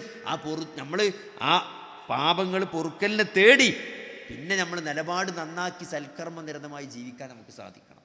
പിന്നെ നമ്മളതിലേക്ക് മടങ്ങാൻ പാടില്ല. അങ്ങനെയാണെങ്കിൽ പഠിച്ച അതൊക്കെ പുറത്തു തരും, മാപ്പാക്കും, മായ്ച്ചു തരും. അതൊക്കെ അത് ആകാശത്തിൻ്റെ ഉച്ചിയോളം സമുദ്രങ്ങളിലെ നുരയോളം നിങ്ങൾ പാപങ്ങൾ ചെയ്തിട്ടുണ്ടെങ്കിലും അത് മുഴുവനും അള്ളാഹു നിങ്ങൾക്ക് പുറത്തു തരുന്നതാണ്. അതാണ് ഗഫൂർ എന്ന് പറഞ്ഞാൽ. അത്രയും പാപങ്ങൾ പൊറുക്കാൻ കഴിവുള്ള. അപ്പം അള്ളാഹുവിനെ കുറിച്ച് അങ്ങനെ ഒരു വിചാരം വെച്ച് പുലർത്തുന്നത് പോലും എന്താണ്? ആരാധനയാണ്, ഇബാദത്താണ് അല്ലേ? നമ്മൾ ഏതൊരു കാര്യം, ഇപ്പം നമ്മളിപ്പോൾ ജോലി ചെയ്യണത് പോലും ഇപ്പം എന്താണ്? നമ്മൾ വീട്ടിൽ നിന്ന് ഇറങ്ങുമ്പോൾ നമ്മളെ പേരക്കുട്ടിക്കോ നമ്മളെ കുട്ടീനെ പിടിച്ച് നമ്മളൊന്ന് ചുംബിക്കുന്നത് പോലും അത് ഇബാദത്താണ്. അതിന് പ്രതിഫലമുണ്ട്. അള്ളാഹുവിൻ്റെ റസൂല് പേരക്കുട്ടികളെ ചുംബിച്ചിട്ടുണ്ട്, മക്കളെ ചുംബിച്ചിട്ടുണ്ട്, സ്നേഹിച്ചിട്ടുണ്ട് അല്ലേ? ഭാര്യയുടെ വായിലേക്ക് വെച്ച് കൊടുക്കുന്ന ഭക്ഷണത്തിന് പോലും നിങ്ങൾക്ക് പ്രതിഫലമുണ്ട് എന്ന് പറയുമ്പോൾ, ചിരി പോലും സ്വതക്കയാണെന്ന് പറയുമ്പോൾ, വെറുതൊന്ന് പോകുമ്പോൾ ഒരാളെ കണ്ട അസ്സലാമു അലൈക്കും എന്നൊന്ന് ചിരിച്ചാൽ അത് സ്വതക്കയാണ്, അത് പ്രതിഫലമുണ്ട്, അത് ആരാധനയാണ്, അത് ഇബാദത്താണ്. ഇതൊന്നും നഷ്ടമല്ല. ഞാൻ പറഞ്ഞു ഓരോ ദിവസവും അവസരമാണ്. ഒരു ദിവസം നേരം വെളുക്കാന്ന് പറഞ്ഞാൽ നമ്മുടെ കർമ്മരേഖകൾ നടക്കാനുള്ള ചാൻസാണ്. ആരാണ് ഏറ്റവും നല്ല ആള്? ഏറ്റവും നല്ല വ്യക്തി ആരാണ്? ഏറ്റവും ദീർഘമായ ആയുസ് ലഭിക്കുകയും ആ ആയുസ് മുഴുവനും സൽക്കർമ്മങ്ങൾ കൊണ്ട് നിരതമായൊരു ജീവിതത്തിന് സാക്ഷ്യം വഹിക്കാൻ ജീവിതം ജീവിക്കാൻ സാധിക്കുകയും ചെയ്തിട്ടുണ്ടെങ്കിൽ അവനാണ് ഏറ്റവും നല്ലവനാണ്. അപ്പോൾ ഒരു ദിവസം നമുക്ക് കിട്ടിയാൽ അത് നമ്മുടെ കർമ്മരേഖയിൽ തൂങ്ങി നിൽക്കാൻ വലത് ഭാഗത്തുള്ള ഏടിൽ അത് എഴുതാനുള്ള അവസരമാണ് ഓരോ സെക്കൻഡും നമുക്ക് ഉണ്ടായിക്കൊടുക്കുന്നത്. ഒരു ചിരി പോലും സ്വതക്കയാണെന്ന് പറയുമ്പോൾ നമ്മൾ ചെയ്യുന്ന സൽക്കർമ്മങ്ങൾ അല്ലേ? ഇപ്പോൾ ഞാൻ പറഞ്ഞ നേരത്തെ പിരിവിൻ്റെ കാര്യം പറഞ്ഞത് അള്ളാഹിൻ്റെ മാർഗത്തിൽ പൈസ കൊടുത്തെന്ന് പറഞ്ഞത് ഖുർആനിൽ പറഞ്ഞത് എന്താ? അതിന് അള്ളാഹു വളർത്തുന്നതാണ്. ഒരു കതിരിലെ നെൽക്കുലയിലെ നെല്ലുകളെപ്പോലെ അത് ഇരട്ടിക്കുന്നതാണ്. നിങ്ങൾ ആലോചിക്ക്, ഒരു നെല്ലുമെന്ന് ഒരു തൈ ഉണ്ടായി വന്നാൽ അതിൽ എത്ര കൊല ഉണ്ടാവും? ഓരോ കൊലയിലും എത്ര നെല്ലുണ്ടാവും? 100 കണക്കിനുണ്ടാകുക. ഒരു മണിന്നാണ് ഉണ്ടായത്. അതേപോലെയാണ് അള്ളാഹുവിൻ്റെ മാർഗത്തിൽ ചെലവഴിച്ച ധനത്തെ അള്ളാഹു വളർത്തുന്നു പറഞ്ഞത്. അതിനൊക്കെ എത്ര പ്രതിഫലം കിട്ടുക? നബി സല്ലല്ലാഹു അലൈഹി വസല്ലമ ഉദ്ധരിക്കുന്ന ഒരു ഹദീസിൽ കാണാൻ നബി സല്ലല്ലാഹു അലൈഹി വസല്ലം പറയണം, എന്ത്? ഒരാൾ യാത്ര പോവാണ്, ദീർഘമായ യാത്ര പോവാണ് അല്ലേ? നമുക്കറിയാം പണ്ടത്തെ കാലത്തെ ഹജ്ജിനൊക്കെ പോകുമ്പോൾ, ഇപ്പോഴും ഹജ്ജിന് പോകുമ്പോൾ ആൾക്കാർ വന്ന് ഉംറക്കൊക്കെ പോകുമ്പോൾ പൊരുത്തപ്പെടിക്കും. ശരിക്കും ഈ പൊരുത്തപ്പെടിക്കലൊക്കെ ഉണ്ടായത് എന്താണ്? ആ പണ്ടത്തെ ഹജ്ജിന് പോക്കാണ്. കാരണം അന്ന് പായക്കപ്പലിൽ പോവുക ചെയ്യാം, കുറേ മാസങ്ങളും ദിവസങ്ങളും എടുത്തിട്ട് അവിടെ എത്തുക. പിന്നെ അങ്ങോട്ട് പോയാൽ അവിടെ എത്തുമെന്ന് ഉറപ്പില്ല അല്ലേ? പേമാരികൾ, പ്രകൃതി ദുരന്തങ്ങൾ വരാം, അസുഖങ്ങൾ വരാം, തിരിച്ച് റിട്ടേൺ ആവുന്ന യാതൊരു ഉറപ്പില്ലാത്ത ഒരു യാത്രയാണ് പണ്ടത്തെ കാലത്തെ ഹജ്ജ് യാത്ര എന്ന് പറഞ്ഞാൽ. അതുകൊണ്ട് എല്ലാവരും മരിച്ചാൻ കാലത്താണ് പോവുക. മരിച്ചാലും കുഴപ്പമില്ല വിചാരിച്ചിട്ട് അതിനാണ് എല്ലാം പൊരുത്തപ്പെടിച്ച് പോണ്. അപ്പോൾ ദീർഘമായ യാത്ര പോകുമ്പോൾ ഒക്കെ പൊരുത്തപ്പെടിച്ചിട്ടാണ് പണ്ടത്തെ കാലത്ത് പോവുക. അപ്പോൾ അങ്ങനെ ദീർഘമായ യാത്ര പോയ ഒരാൾ പോകാൻ നേരത്തെ ആകെ ഉള്ളത് ഒരാട്. ആ ആടിനെ അയൽവാസിൻ്റെ അടുത്ത് കൊണ്ട് ഏൽപ്പിച്ച്, എന്നിട്ട് അയാൾ യാത്ര പോയി. വർഷങ്ങൾക്ക് ശേഷം അദ്ദേഹം തിരിച്ചു വരുമെന്ന് വിചാരിച്ചല്ല, തിരിച്ചു വന്നപ്പം അയൽവാസി പറഞ്ഞു, നിങ്ങൾ ആടുണ്ട് ആ മലഞ്ചെരിവിലുണ്ട്, അത് പോയി എടുത്തോളി പറഞ്ഞു. അങ്ങനെ അദ്ദേഹം ആ മലഞ്ചെരിവ് പോയി. അവിടെ ചെന്നപ്പോൾ ഒരാടല്ല, വലിയ ആട്ടിൻ കൂട്ടാണ്. കണ്ണെത്താ ദൂരത്ത് ആടിൻ്റെ വലിയ കൂട്ടങ്ങളാണ്. അപ്പം മുമ്പ് തിരിച്ചു നിന്നിട്ട് പറഞ്ഞു, എൻ്റെ ആട് ഏതാണ് അതിലും ചോദിച്ചു. അപ്പോൾ അത് മുഴുവൻ ആടാണ്, നിങ്ങൾ ആട് പെറ്റ് പെരുകിണ്ടായതാണ്. ആ മുഴുവൻ ആടിൻ കൂട്ടങ്ങളും അത് മുഴുവൻ എടുത്തോളി എന്ന് പറയുമ്പം ഒരാൾക്ക് എത്ര സന്തോഷം ഉണ്ടാവും. നിങ്ങൾ ആഴ്ചക്കൊരു യാത്ര കഴിഞ്ഞ് നിങ്ങൾ വരുമ്പോൾ 4-5 കൊല്ലം കഴിഞ്ഞ് വന്നിട്ട് ആ മലഞ്ചെരിവിൽ ആട് മുഴുവൻ നിങ്ങളുടെതാണെന്ന് പറയുമ്പോൾ അയാളൊരു ഫീലിംഗ് എന്തേക്കാരം? അതാണ് നാളെ പരലോകത്തൊരു വിശ്വാസിക്ക്. നമ്മൾ ചിലപ്പം ഒരു മദ്രസക്ക് 100 ഉറുപ്യ കൊടുത്തിട്ടുണ്ടാവുള്ളൂ അല്ലേ? ഒരു മദ്രസ ഉണ്ടാക്കാൻ ഒരു ക്ലാസ് റൂമിൻ്റെ പൈസ കൊടുത്തിട്ടുണ്ടാവുള്ളൂ. ആ ക്ലാസ് റൂമിലിരുന്ന് പഠിച്ച കുട്ടികൾ ഓതിയ ഫാത്തിയൻ്റെ കൂലി, അവർ നിസ്കാരത്തിൽ ഓരോ ഫാത്തിയക്കും അവർ ഓതുമ്പോഴും അതിനൊരു കൂലി നമുക്കുണ്ടാവും, ഒരു ഷെയർ നമുക്കുണ്ടാവും. ആ കുട്ടികൾ അവരെ മക്കൾക്ക് പഠിപ്പിച്ചപ്പം അവരെ മക്കളൊരു പണ്ഡിതനുണ്ടായി എന്നുണ്ടെങ്കിൽ ഇന്നാ നഹ്നു നുഹ്യിൽ മൗത വനക്തുബു മാ ഖദ്ദമു വആസാറഹും വകുല്ല ഷൈഇൻ അഹ്സൈനാഹു ഫീ ഇമാമിൻ മുബീൻ എന്ന സൂറത്തു യാസീനിലെ ആയത്ത് നോക്കി നിങ്ങൾ. നിശ്ചയമായും നാം മരിച്ചവരെ ജീവിപ്പിക്കും, നിങ്ങൾ ചെയ്തത് ഞാൻ രേഖപ്പെടുത്തി വെക്കും. ചെയ്തത് കൊണ്ട് പഠിച്ച അവസാനിപ്പിച്ചില്ല, അതിൻ്റെ അനന്തരഫലങ്ങളും ഞാൻ രേഖപ്പെടുത്തി വെക്കുന്നതാണ്. ചെയ്തത് മാത്രമല്ല, നമ്മൾ ചെയ്തതിൻ്റെ അനന്തരഫലമായി ലോകത്ത് എന്തൊക്കെ സംഭവിച്ചിട്ടുണ്ടോ അതൊക്കെ പടച്ചോ നമുക്ക് വേണ്ടി രേഖപ്പെടുത്തുന്നുണ്ട്. അതുകൊണ്ട് ഒരു നഷ്ടമില്ല, അവസരങ്ങളാണ് വിശ്വാസിയെ സംബന്ധിച്ചിടത്തോളം. ഇതിന് പൈസ വേണമെന്നില്ല, നിങ്ങൾക്ക് എന്തൊക്കെ ചെയ്യാൻ പറ്റുമോ, നിങ്ങൾക്ക് എഴുതാൻ പറ്റുമോ, നിങ്ങൾ അള്ളാഹുവിൻ്റെ മാർഗത്തിൽ എഴുതണം. നിങ്ങൾക്ക് സംസാരിക്കാൻ പറ്റുമോ, നിങ്ങൾ സംസാരിക്കണം. ഒന്നും പറ്റൂലേ, ഒരു വോയിസ് വിട്ടാൽ മതി. അപ്പോൾ നമ്മളൊരു ക്ലാസ്സിന് വരുമ്പോൾ, നമ്മുടെ ക്ലാസ്സിന് പോകുമ്പം ഒരു വോയിസ് ആയിരുന്നു, എൻ്റെ ഒരു ക്ലാസ് ഉണ്ട് എന്ന് പറഞ്ഞ് ഒരു വോയിസ് ഇട്ടാൽ ഒന്ന് ആരെങ്കിലും നമ്മൾ വിളിച്ചാൽ പോരുന്ന ആൾക്കാരുണ്ടാവും. നമ്മൾ വിളിച്ചാൽ മാത്രം പോരുന്ന ആൾക്കാർ, അത് ചിലപ്പം താല്പര്യമുണ്ടല്ലോ, നമ്മൾ വിളിച്ചു എന്നതിൻ്റെ പേരിൽ പോരുന്ന ആൾക്കാരുണ്ട്. പക്ഷേ ആ പോന്നിട്ട് അവർക്കൊരു മാറ്റം ഉണ്ടായാൽ, അവരുടെ ജീവിതത്തിലൊരു മാറ്റം ഉണ്ടാകാൻ ആ വിളി കാരണമായാൽ അതിനുണ്ടാകുന്ന പ്രതിഫലത്രങ്ങൾ. അപ്പോൾ അതുകൊണ്ട് വലിയ പ്രതിഫലമാണ് ഒരു വിശ്വാസിയെ കാത്തിരിക്കുന്നത്. വിശ്വാസിക്കും ജീവിതം മുഴുവൻ അവസരങ്ങളാണ്. ഈ പിരിവിൻ്റെ കാര്യം, പിരിവിന് ഞാൻ ഫസ്റ്റ് ഈ പിരിവ് തീരെ ഇഷ്ടമല്ലാത്ത കാര്യമാണ്. എന്നാലും ആൾക്കാർ പിരിവിന് നിർബന്ധിച്ച് കൊണ്ടുപോകും. അപ്പോൾ ഞാനിങ്ങനെ MBBS കഴിഞ്ഞ് ഇറങ്ങിയ സമയമാണ്. അപ്പോൾ നമ്മളോടൊരു മദ്രസ ഉണ്ടാക്കണം എന്ന് പറഞ്ഞിട്ട് എന്നെ വിളിച്ചുകൊണ്ട് നാളെ പിരിവുണ്ട്, പിരിവിന് പോരണം എന്ന് പറഞ്ഞു. അപ്പോൾ ഞാൻ പറഞ്ഞു പിരിവ് തീരെ ഇഷ്ടമല്ല, കാരണം ഇന്നോടൊരാൾ പൈസ ചോദിച്ചിട്ട് എനിക്കിഷ്ടമല്ല.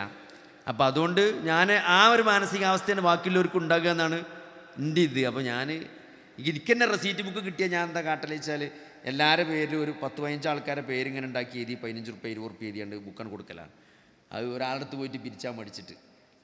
എൻ്റെ ഒരു അവസ്ഥ അങ്ങനെ. അപ്പം എന്നെങ്ങനെ പിരിവിനുണ്ടോ വെച്ചിട്ട് ഞാൻ പോകുന്നില്ലായിരുന്നു. അല്ലെങ്കിൽ എന്തായാലും പോരണം, ഞങ്ങളെ കണ്ടാൽ കുറച്ച് ആൾക്കാർ തരും, അതുകൊണ്ടാണ് കൊണ്ടുപോകണമായിരുന്നു. അപ്പോൾ അന്ന് 2008 8-9 അന്ന് ഇനോവയ്ക്കാണ് അന്നത്തെ വലിയ വണ്ടി. അപ്പോൾ നാളെ ഒരു ഇനോവ ആയിട്ട് ഞങ്ങൾ വാടക എടുത്തിട്ട് വരും. നമ്മളാഴ്ച പിരിവിന് ഇനോവ വാടക എടുത്തിട്ടാണ് വരുന്നത്. അപ്പോൾ ഞാൻ പറഞ്ഞു ഇനോവ എന്തിനാണ് വെച്ചാൽ ഇനോവയിൽ പോയാലേ പൈസ ഇട്ടുള്ളൂ. അങ്ങനെ ഇനോവ വാടക എടുത്തിട്ട് മദ്രസൻ്റെ പിരിവിന് പോവുകയാണ്. അങ്ങനെ വലിയൊരു പെരൻ്റെ മുമ്പിലെത്തി. അപ്പോൾ ഇവിടെ കയറാമെന്ന് പറഞ്ഞു. അങ്ങനെ പരിചയമൊന്നും ഇല്ലാത്ത സ്ഥലം കേട്ടോ, ഒരു വീടാണ്. ആരും അതിൻ്റെ ഉള്ളിൽ പോലും ഇറക്കില്ല. വലിയ മലയാളിയാണ്, കണ്ടറിയാം, മുസ്ലിമാണെന്ന് അറിയാം. അപ്പോൾ ആണ് കയറണേ. അങ്ങനെ ബെല്ലടിച്ചു. കുറേ കഴിഞ്ഞിട്ട് എൻ്റെ ഉള്ളിൽ കയറിയിരിക്കാൻ പറഞ്ഞു. അപ്പോൾ ഒരു ചെറിയ ടീഷർട്ടൊക്കെ ഇട്ടൊരു ചങ്ങായി, ഒരു 10 ജീൻസൊക്കെ ഇട്ട് ക്ലീൻ ഷേവ് ചെയ്തിട്ട് ഒരു 30-35 വയസ്സുണ്ടാവും, മാക്സിമം 30-35 വയസ്സ്. അപ്പോൾ എന്തിനാണെന്ന് വെച്ചാൽ മദ്രസ ഉണ്ടാക്കാനാണ്. അതിൽ വിളിച്ചു, അല്ല ഈ നാട്ടിൽ മുഴുവൻ പള്ളി മദ്രസയാണല്ലോ. ഇവർ ചോദിച്ച ചോദ്യമാണ്, നാട്ടിൽ മുഴുവൻ പള്ളി മദ്രസയാണല്ലോ, എല്ലായിടത്തും പള്ളി മദ്രസയാണല്ലോ, നിങ്ങളെ മദ്രസക്ക് എന്തായാലും പ്രത്യേകത വെച്ചു പറഞ്ഞു. ഞങ്ങളെ മദ്രസക്ക് ഒരു പ്രത്യേകത ഉണ്ട്, ഞങ്ങളെ മദ്രസ ഞായറാഴ്ച മാത്രമേ ഉണ്ടാവുള്ളൂ. ഞായറാഴ്ച രാവിലെ തുടങ്ങി ഞായറാഴ്ച ഉച്ച വരെ ഞങ്ങളെ മദ്രസ ഉണ്ടാവുള്ളൂ. കുട്ടീനെ ഏത് സ്കൂൾക്കും നിങ്ങൾക്ക് പറഞ്ഞേക്കാം, ഞായറാഴ്ച കുട്ടീനെ ഞങ്ങളെ ഏൽപ്പിച്ചാൽ മതി, നിങ്ങളെ കുട്ടീൻ്റെ ദീനി നമ്മൾ ഏറ്റെടുക്കുന്നത്. മുമ്പ് ഒരു 5 ലക്ഷം റുപ്യ അപ്പം തന്നെ ചെക്ക് ചെയ്തത്. അപ്പോൾ ഞാൻ പറഞ്ഞതരോ, ഇങ്ങനെ ഇതിലൊക്കെ പ്രതിഫലം കാണുന്ന ആളുകളുണ്ട്, അങ്ങനത്തെ മനസ്സുള്ള ആളുകളുണ്ട്. ഇതൊന്നും അള്ളാഹു ഒരിക്കലും നഷ്ടപ്പെടുത്തൂല. അപ്പം അങ്ങനെ കാര്യങ്ങൾ മനസ്സിലാക്കിക്കൊണ്ട് മുന്നേറാൻ ഒരു വിശ്വാസിക്ക് സാധിക്കേണ്ടതുണ്ട്. അത് പരലോകത്തെ പറ്റി നേരത്തെ പറഞ്ഞല്ലോ, എന്താണ് 2 മണി വരെ ജോലി ചെയ്ത് പിന്നെ ഖുർആൻ ഓതിയിരുന്നാൽ പോലെ വെച്ചില്ലേ. അപ്പോൾ ഈ ഖുർആൻ ഓതിയിരിക്കൽ മാത്രമല്ല, നമ്മൾ ജീവിതത്തിൽ ഒരാൾക്കൊരു നന്മ പറഞ്ഞു കൊടുക്കുക, ഒരാൾക്കൊരു ആശ്വാസം നൽകുക, ഒരു പ്രയാസത്തിൽ നിന്ന് ഒരാൾക്കൊരു സമാധാനം കൊടുക്കുക.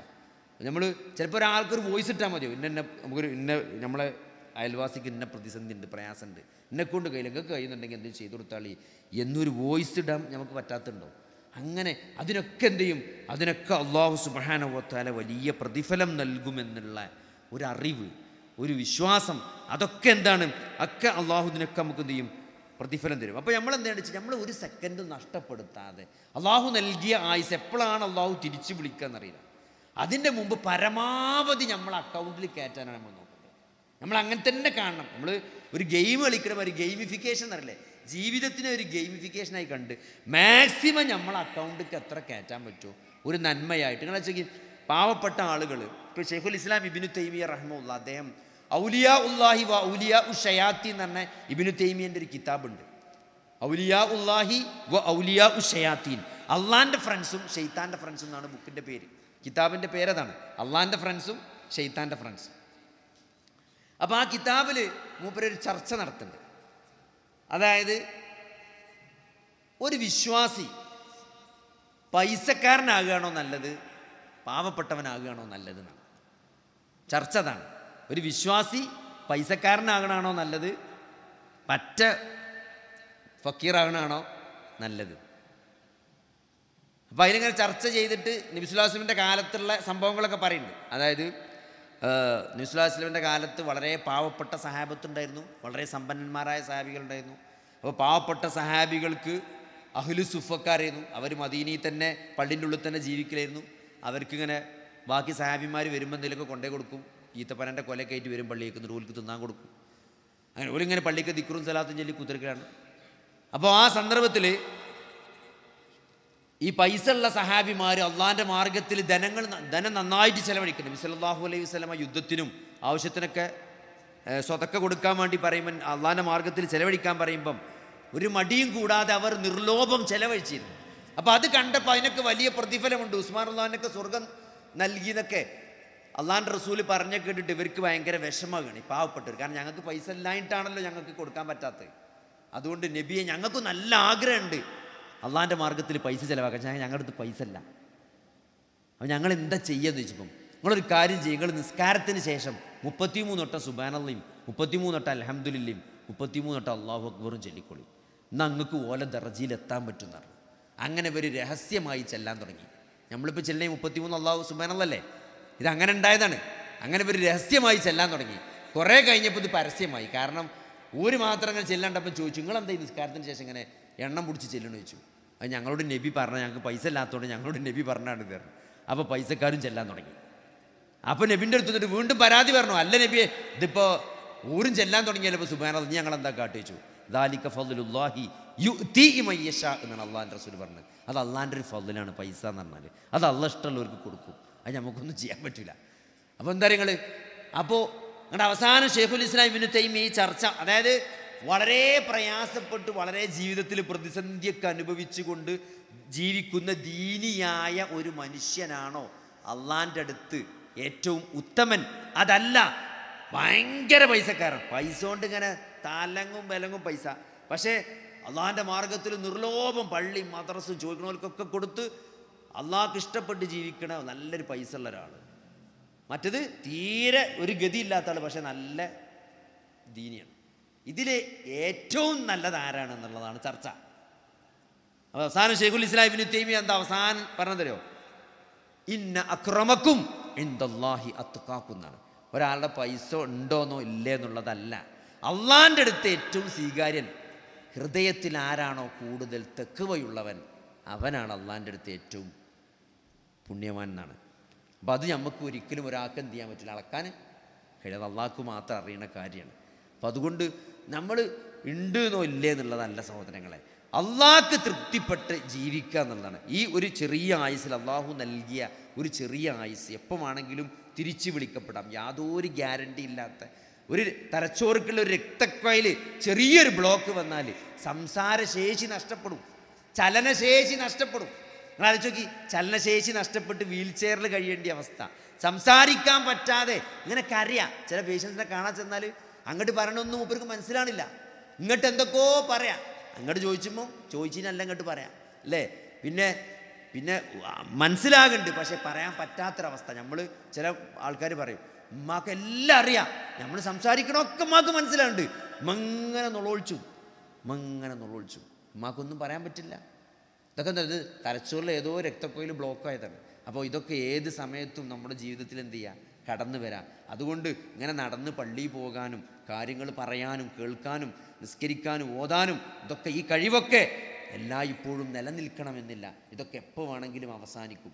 ആ അവസാനിക്കുന്നതിന് മുമ്പ് സഹോദരങ്ങളെ ഒരു നല്ലൊരു നിലപാടോടുകൂടി ജീവിക്കാൻ, ജീവിതത്തിൻ്റെ വില മനസ്സിലാക്കിക്കൊണ്ട് ഇതൊരു പരീക്ഷണമാണെന്നും എൻ്റെ റബ്ബിലേക്ക് മടങ്ങേണ്ടവനാണ് ഞാൻ എന്നും അവിടെ എനിക്ക് നല്ല സ്ഥാനം ലഭിക്കണമെന്നും ആഗ്രഹിച്ചുകൊണ്ട് ഫഫിറൂ ഇലല്ലാഹ്, നിങ്ങൾ അള്ളാഹുവിലേക്ക് മണ്ടി എന്നാ പറഞ്ഞേ, ഓടിക്കോളി എന്നാ പറഞ്ഞേ. ഖുർആൻ്റെ ഓരോ വാക്കില്ലേ, ഫഫിറൂ ഇലല്ലാഹ്, നിങ്ങൾ അള്ളാഹുവിലേക്ക് മണ്ടിക്കോളിയടാ എന്ന് പറയില്ലേ, ഓടിക്കോളി നിങ്ങൾ.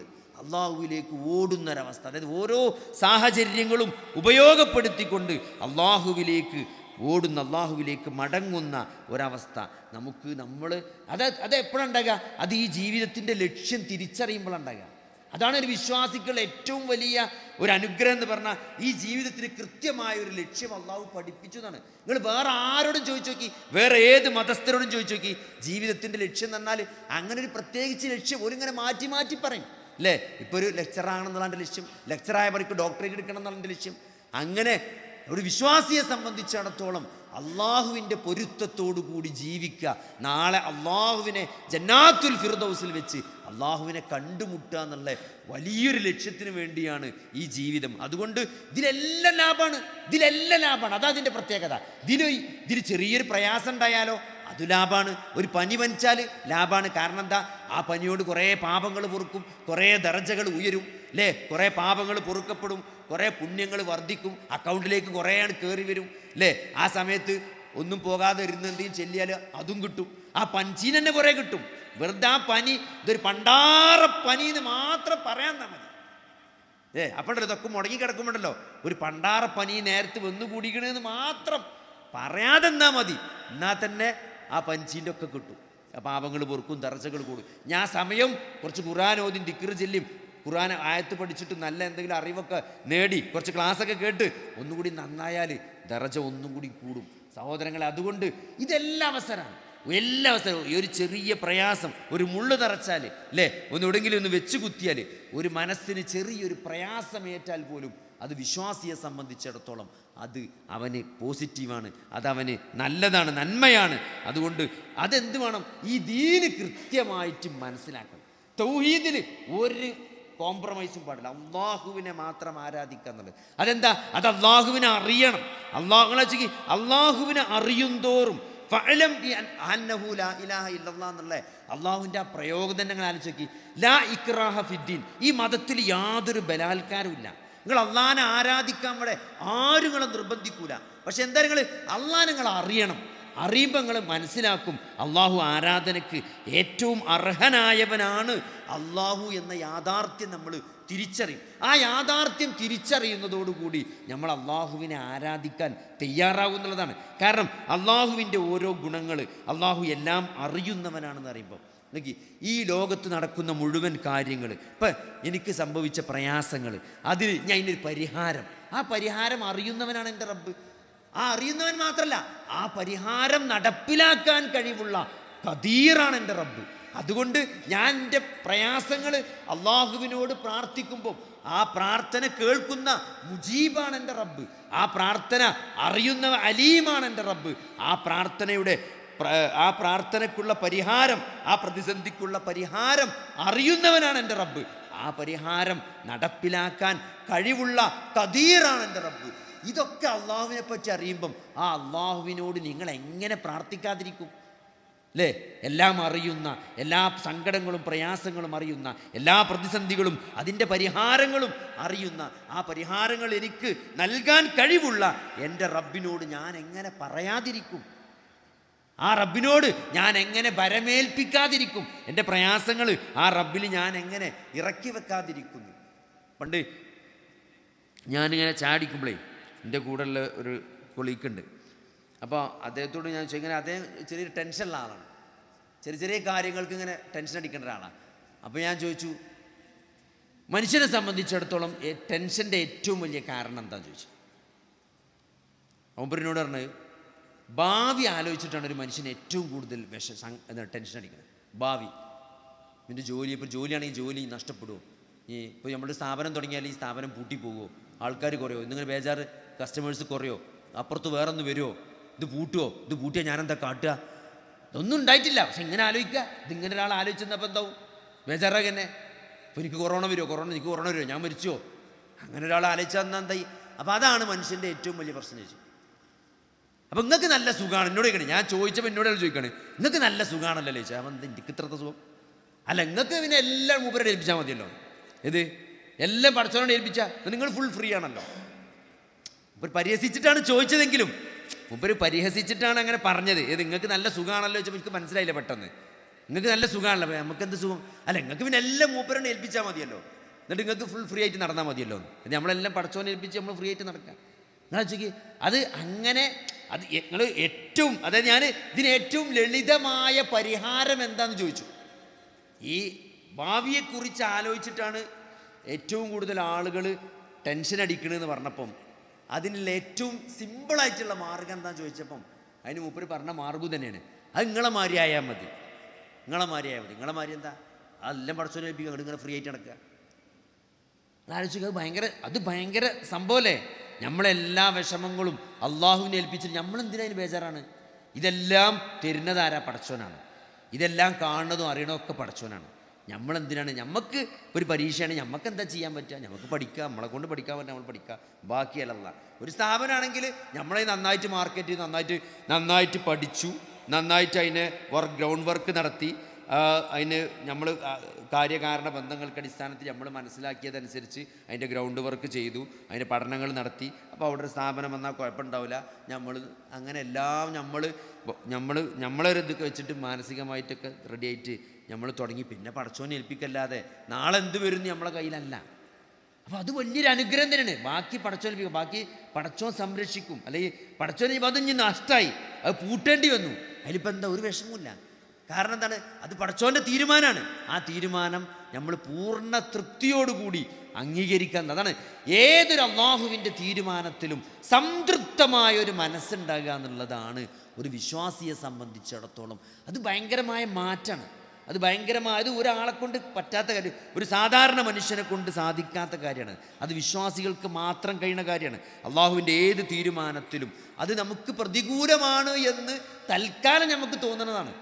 അത് അനുകൂലമായിരുന്നു എന്ന് അവസാനം പരലോകത്ത് വെച്ചെങ്കിലും നമ്മൾ തിരിച്ചറിയണേ ഒരവസ്ഥ ഉണ്ടാവും അല്ലേ. അതായത്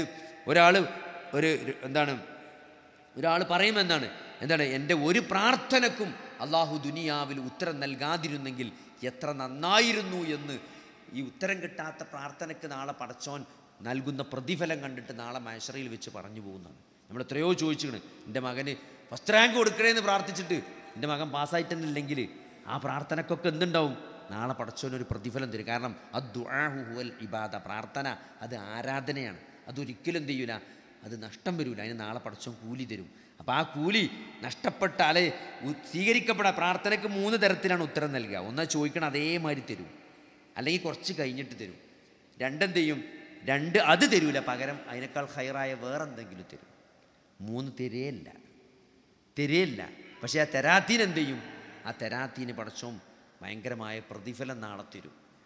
അപ്പോൾ അതുകൊണ്ട് ആ പ്രതിഫലം കാണുമ്പം ഒരാൾ പറയുന്നതാണ്, എൻ്റെ ഒരു പ്രാർത്ഥനയും സ്വീകരിച്ചിട്ടില്ലായിരുന്നെങ്കിൽ എത്ര നന്നായിരുന്നു എന്ന്. അതായത് രോഗം വന്നിട്ട് രോഗം കാരണം പരലോകത്ത് ദറജ ഉയരുന്ന ആളുകളുടെ അവസ്ഥ കണ്ടിട്ട് അസുഖം വരാത്ത ആളുകൾ പരലോകത്ത് പറയുന്നതാണ്, ഒരു കത്തിയോണ്ട് മുറിയാക്കിയിട്ട് അങ്ങനെ കഷ്ണിച്ച് അങ്ങനെ ഒരു അവസ്ഥ ഉണ്ടെങ്കിൽ എനിക്ക് അങ്ങനെ പ്രതിഫലം കിട്ടുന്ന അങ്ങനെ ആഗ്രഹിച്ചു പോകുമെന്ന് ആളുകൾ അങ്ങനെ ആഗ്രഹിച്ചു പോകുന്നതാണ്. ഏത്? ഈ രോഗികളും ഈ വേദനയും പ്രയാസമൊക്കെ അനുഭവിക്കുന്ന ആളുകൾക്ക് നാളെ പരലോകത്ത് കിട്ടുന്ന പ്രതിഫലം കാണുമ്പം അവരാഗ്രഹിച്ചു പോകുന്നതാണ്. അപ്പം അത്രയും ഇതൊന്നും നഷ്ടമല്ല എന്നുള്ള ഒരു തിരിച്ചറിവ് നമുക്കുണ്ടാകണം. പിന്നെ ദുനിയാവ് നമ്മൾ താരതമ്യപ്പെടും. നമ്മളെ സംബന്ധിച്ചിടത്തോളം ഒരാൾക്ക് അതുണ്ടെന്നോ നമ്മളെ അയൽവാസിക്ക് ഇതുണ്ടോ എന്നോ അതെന്തറിയോ, അങ്ങനെ നമ്മൾ താരതമ്യം ചെയ്തുകൊണ്ട് നമുക്ക് കിട്ടിയ അനുഗ്രഹങ്ങളെ വിസ്മരിച്ചു പോകരുത്. നിങ്ങൾ ആലോചിച്ച്, നമുക്ക് ഈ 2 കണ്ണ് അല്ലേ, നമ്മൾ പ്രവർത്തിക്കുന്ന 2 കിഡ്നികൾ, നമ്മളെ അവയവങ്ങൾ, നമ്മുടെ ശരീരം, ആരോഗ്യമുള്ള ഈ ശരീരം, ഇത് തന്നെ ഏറ്റവും വലിയ അനുഗ്രഹമാണ്. കാരണം ഒരസുഖം വന്നാൽ ഏത് സമ്പന്നനാണെങ്കിലും മുഴുവൻ സമ്പത്ത് ചെലവഴിച്ചിട്ടും ആരോഗ്യം തിരിച്ചു കിട്ടുന്നുണ്ടെങ്കിൽ ആളുകൾ അതിന് തയ്യാറാകും. എല്ലാം പെരയും കിടപ്പാടൊക്കെ വിറ്റിട്ട് എന്ത് ചെയ്യും? ചികിത്സിക്കുന്ന ആളുകളുണ്ട്. എന്തിനു വേണ്ടി? ജീവിതം നിലനിർത്താൻ വേണ്ടിയിട്ട്. ആവശ്യം. അപ്പം അങ്ങനെയൊന്നും ഇല്ലാത്ത നമ്മൾ എത്ര ഭാഗ്യവാന്മാരാണ്. അപ്പോൾ ഈ ഉള്ള അനുഗ്രഹങ്ങളെ തിരിച്ചറിയുക എന്നുള്ളത് വളരെ പ്രധാനപ്പെട്ടതാണ്. അതേപോലെ തന്നെ ഉള്ളതിൽ സംതൃപ്തി ഉണ്ടാകുക. കുറേ കിട്ടുക എന്നുള്ളതല്ല, കിട്ടിയതിൽ സംതൃപ്തമാകാൻ പറ്റിയ ഒരു മനസ്സുണ്ടെങ്കിൽ എന്താ പറയുക, അത് ഭയങ്കര ഒരു അസറ്റാണ്. നേരെ മറിച്ച് നമ്മൾ എത്ര കിട്ടിയാലും മതി വരാത്ത മനസ്സാണെങ്കിൽ കിട്ടണിൽ ഒരു കാര്യം ഉണ്ടാവില്ല. കാരണം നമ്മൾ സംതൃപ്തനാവില്ല. ഇപ്പം നമ്മൾ വരുമാനം ഒരു മാസം 1,00,000 എല്ലാ ചെലവും കഴിച്ചിട്ട് 1,00,000 കിട്ടിയാൽ എൻ്റെ എല്ലാ പ്രശ്നവും തീരുമെന്ന് പറഞ്ഞ കുറേ ആൾക്കാരുണ്ട്. പക്ഷേ 1,00,000 കിട്ടിയ പോരെന്ത് ചെയ്തു? ഒരു വാക്ക് മാറ്റി പറഞ്ഞു. ഒരു കുറച്ച് കഴിഞ്ഞ് പറഞ്ഞു ഒന്ന് പോരാ, അത് ഒന്ന് പിന്നെ ഒന്നിന് ത്രില്ലുണ്ടാവില്ല. ഒരു 4-5 മാസങ്ങൾക്ക് 1,00,000 കിട്ടിയാൽ പിന്നെ ഒന്നിൽ ത്രില്ലില്ല. പിന്നെ അത് 1.5 ആകണം. പിന്നെ 1.5 കുറച്ച് കഴിഞ്ഞാൽ 1.5ക്ക് ത്രില്ലുണ്ടാവില്ല. പിന്നെ 2 ആകേണ്ടി വരും, പിന്നെ 10 ആകേണ്ടി വരും.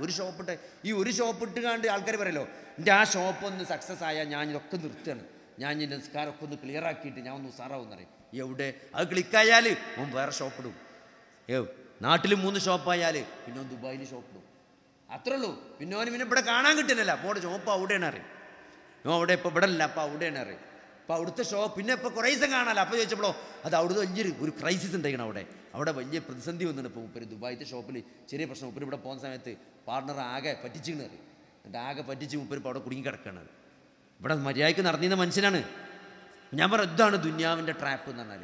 ഒരു ഷോപ്പ് ഒന്നും നിൽക്കില്ല. നമുക്ക് ലാഭമായാൽ അത് 2 ആവും 3 ആവും, പിന്നെ അത് ശൃംഖലകളാവും. അതുവരെ ഒരു ഷോപ്പായ കാലത്ത് അങ്ങോട്ട് തിരിഞ്ഞു നോക്കുന്നല്ല. അതാ ചെക്കന്മാരാ നോക്കിയത്. ഇപ്പോൾ 5-6 ഷോപ്പായപ്പോൾ 4 മണിയാകുമ്പോൾ തന്നെ ചോദിക്കും ഓരോന്നിനും കണക്കത്ര. കാരണം എന്താ അറിയോ, ഇത് അടഞ്ഞിത് ഊരിയെടുത്ത് പോകണം, കറണ്ട് ബില്ലടക്കണം. ഇപ്പം പണ്ടത്തെക്കാൾ ചിന്തകളാണ് അല്ലേ. അപ്പോൾ ഇത് ദുന്യാവിൻ്റെ ഒരു അവസ്ഥയാണ്. അപ്പോൾ ഇതാണ് ദുന്യാവിൻ്റെ ട്രാപ്പ് എന്ന് പറഞ്ഞാൽ. അതുകൊണ്ട് നമ്മൾ ആഖിറം നഷ്ടം. ഇത് ഖൈർ, നമ്മൾ പറഞ്ഞു അവന് ഭയങ്കര ഖൈറാണ്. നിങ്ങൾ ഖൈറാണോ ഷർറാണോ എന്ന് ഒറ്റ നോട്ടത്തിൽ മനസ്സിലാകാൻ നമ്മൾ വേറെ ആളെ കാര്യം, നമ്മളെ കാര്യം ആലോചിക്കേണ്ട ഒരു 2-3 പോയിൻ്റാണ്. ഒന്നെന്താ വെച്ചാൽ നിങ്ങൾക്ക് ഷോപ്പിൻ്റെ എണ്ണം കൂടിക്കോട്ടെ, ഷോപ്പിൻ്റെ എണ്ണം കുറഞ്ഞോട്ടെ. നിങ്ങൾ കൂടിയാൽ ഖൈറാണോ, നമ്മൾ പറയല്ലോ ഖൈറാണെന്ന്. പക്ഷെ ഖൈറാണെന്ന് ശരിക്കും പറയണമെങ്കിൽ ഒന്നാമത് നിങ്ങൾ ആലോചിക്കേണ്ടത്, നിങ്ങൾ പണ്ട് നിസ്കരിച്ചതിനത്ര ഇപ്പം നിസ്കരിച്ചിട്ടുണ്ടോ? പണ്ട് ഖുർആൻ ഓതിനത്ര നിങ്ങൾ ഖുർആൻ ഓതുണ്ടോ? പണ്ട് സ്വതക്ക കൊടുത്തതിനത്ര നിങ്ങൾ സ്വതക്ക കൊടുത്തുണ്ടോ? പണ്ടുള്ള ഇഖ്ലാസിൻ്റെ അത്ര നിങ്ങൾക്ക് ഇപ്പോൾ കാര്യങ്ങളോടൊക്കെ ഒരു താല്പര്യവും ദീനിനോടൊക്കെ താല്പര്യവും സ്നേഹവും ഉണ്ടോ? എന്നാൽ നിങ്ങൾ വിജയത്തിലാണ്. അല്ല, നിങ്ങളെ ദുന്യാവ് കൂടിയപ്പം ഇതൊക്കെ താഴത്തേക്ക് വന്നുകണോ? നിങ്ങൾ പഴയ പോലെ ജമാഅത്തിന് വരുന്നില്ല, പഴയ പോലെ ഓതാനല്ല, പണ്ടത്തെ പോലെ പള്ളിക്ക് ഇത്തികാഫിന് കാണുന്നില്ല, ഇപ്പോൾ പരിപാടിക്കൊന്നും വിളിച്ചാൽ വരുന്നില്ല. ഇങ്ങനത്തെ ആൾക്കാരോട് താടി എന്തൊക്കെ വെച്ച ആൾക്കാരോട് ഇപ്പോൾ പഴയ ഒരു സ്നേഹമൊന്നുമില്ല. അവരെ കാണുമ്പോൾ തന്നെ ഒരു ദേഷ്യം പിരിവിനെന്നൊക്കെ പറയലും. അങ്ങനെ നിങ്ങളെ സമീപനത്തിന് മാറ്റം വന്നുകണോ? എന്നാൽ നിങ്ങൾക്ക് പരീക്ഷണമാണ്. നിങ്ങൾ ദുനിയാവ് കൊണ്ട് പൊളിയാൻ പോണ ആളാണ് നിങ്ങൾ. നല്ലോണം ശ്രദ്ധിച്ചോളി. അപ്പോൾ നമ്മൾ അത് ഖൈറാകട്ടെ ഷെറാകട്ടെ. ഷെറ് എന്ന് പറഞ്ഞാൽ നമ്മൾ വിചാരിക്കുമല്ലോ ഇത് ഷെറാണെന്നല്ല. നമുക്കൊരു പ്രയാസം, ഒരു മെച്ചാകട്ടെ ഒരു പ്രയാസമാകട്ടെ, അത് പോസിറ്റീവാണോ നെഗറ്റീവാണോ എന്ന് അറിയാനുള്ള ഏറ്റവും എളുപ്പമുള്ള മാർഗം എന്താ വെച്ചാൽ ആ ഖൈറ് കൊണ്ടും അല്ലെങ്കിൽ ആ എളുപ്പം ആ നല്ലത് കൊണ്ട് അല്ലെങ്കിൽ ആ പ്രയാസം കൊണ്ട് നമ്മൾ അള്ളാഹുവിലേക്ക് കുറച്ചുകൂടി അടുത്തുകണമെങ്കിൽ അത് ഖൈറാണ്. അത് രോഗമാകട്ടെ, ഒരു കച്ചവടം നല്ല ലാഭമുള്ളൊരു കച്ചവടം നമുക്കുണ്ടായി. അതുകൊണ്ട് നമ്മൾ നല്ല നിസ്കാരം പള്ളിക്ക് ഒന്നുകൂടി ഉഷാറാക്കി, ഒന്നുകൂടി സ്വതക്കൊക്കെ കൂട്ടി, പാവങ്ങളൊക്കെ ഒന്ന് കണ്ടറിഞ്ഞ് ഒന്നുകൂടി സഹായിക്കാൻ തുടങ്ങണമെങ്കിൽ അത് ഖൈറാണ്. അതല്ല, നമ്മൾ ദുന്യാവിൻ്റെ കാര്യം മെച്ചപ്പെട്ടപ്പം നമ്മൾ ദീനിന് താഴത്തേക്ക് പോയിക്കണമെങ്കിൽ അത് നമുക്ക് ഷെറാണ്. അത് ഷെറാണ് നമ്മൾ തിരിച്ചറിയണം. അതേപോലെ തന്നെ ഒരു പ്രയാസമാണെങ്കിലും ആ പ്രയാസം കാരണം നമ്മൾ ഒന്നുകൂടി നിസ്കാരം, രാത്രി തഹജ്ജുദും പ്രാർത്ഥനയൊക്കെ ഒന്നുകൂടി സ്ട്രോങ് ആക്കിയണമെങ്കിൽ അത് ഖൈറാണ്. അല്ല, നമ്മൾ ആ പ്രയാസത്തിൽ നിരാശ പൂണ്ട് അള്ളാഹുവിൽ നിന്ന് അകന്നു പോകുന്ന ഒരവസ്ഥയാണെന്നുണ്ടെങ്കിൽ അത് നമുക്ക് പരീക്ഷണമാണ്, അത് ഷെറാണ് വരാൻ പോകുന്നത്. അപ്പോൾ അതുകൊണ്ട് അങ്ങനെങ്കിലും കാര്യങ്ങളെ മനസ്സിലാക്കാൻ നമുക്ക് സാധിക്കണം. കാരണം ഇത് മതാവുൽ ഖുറൂറാണെന്ന് വ്യക്തമായിട്ട് ഇവിടെ.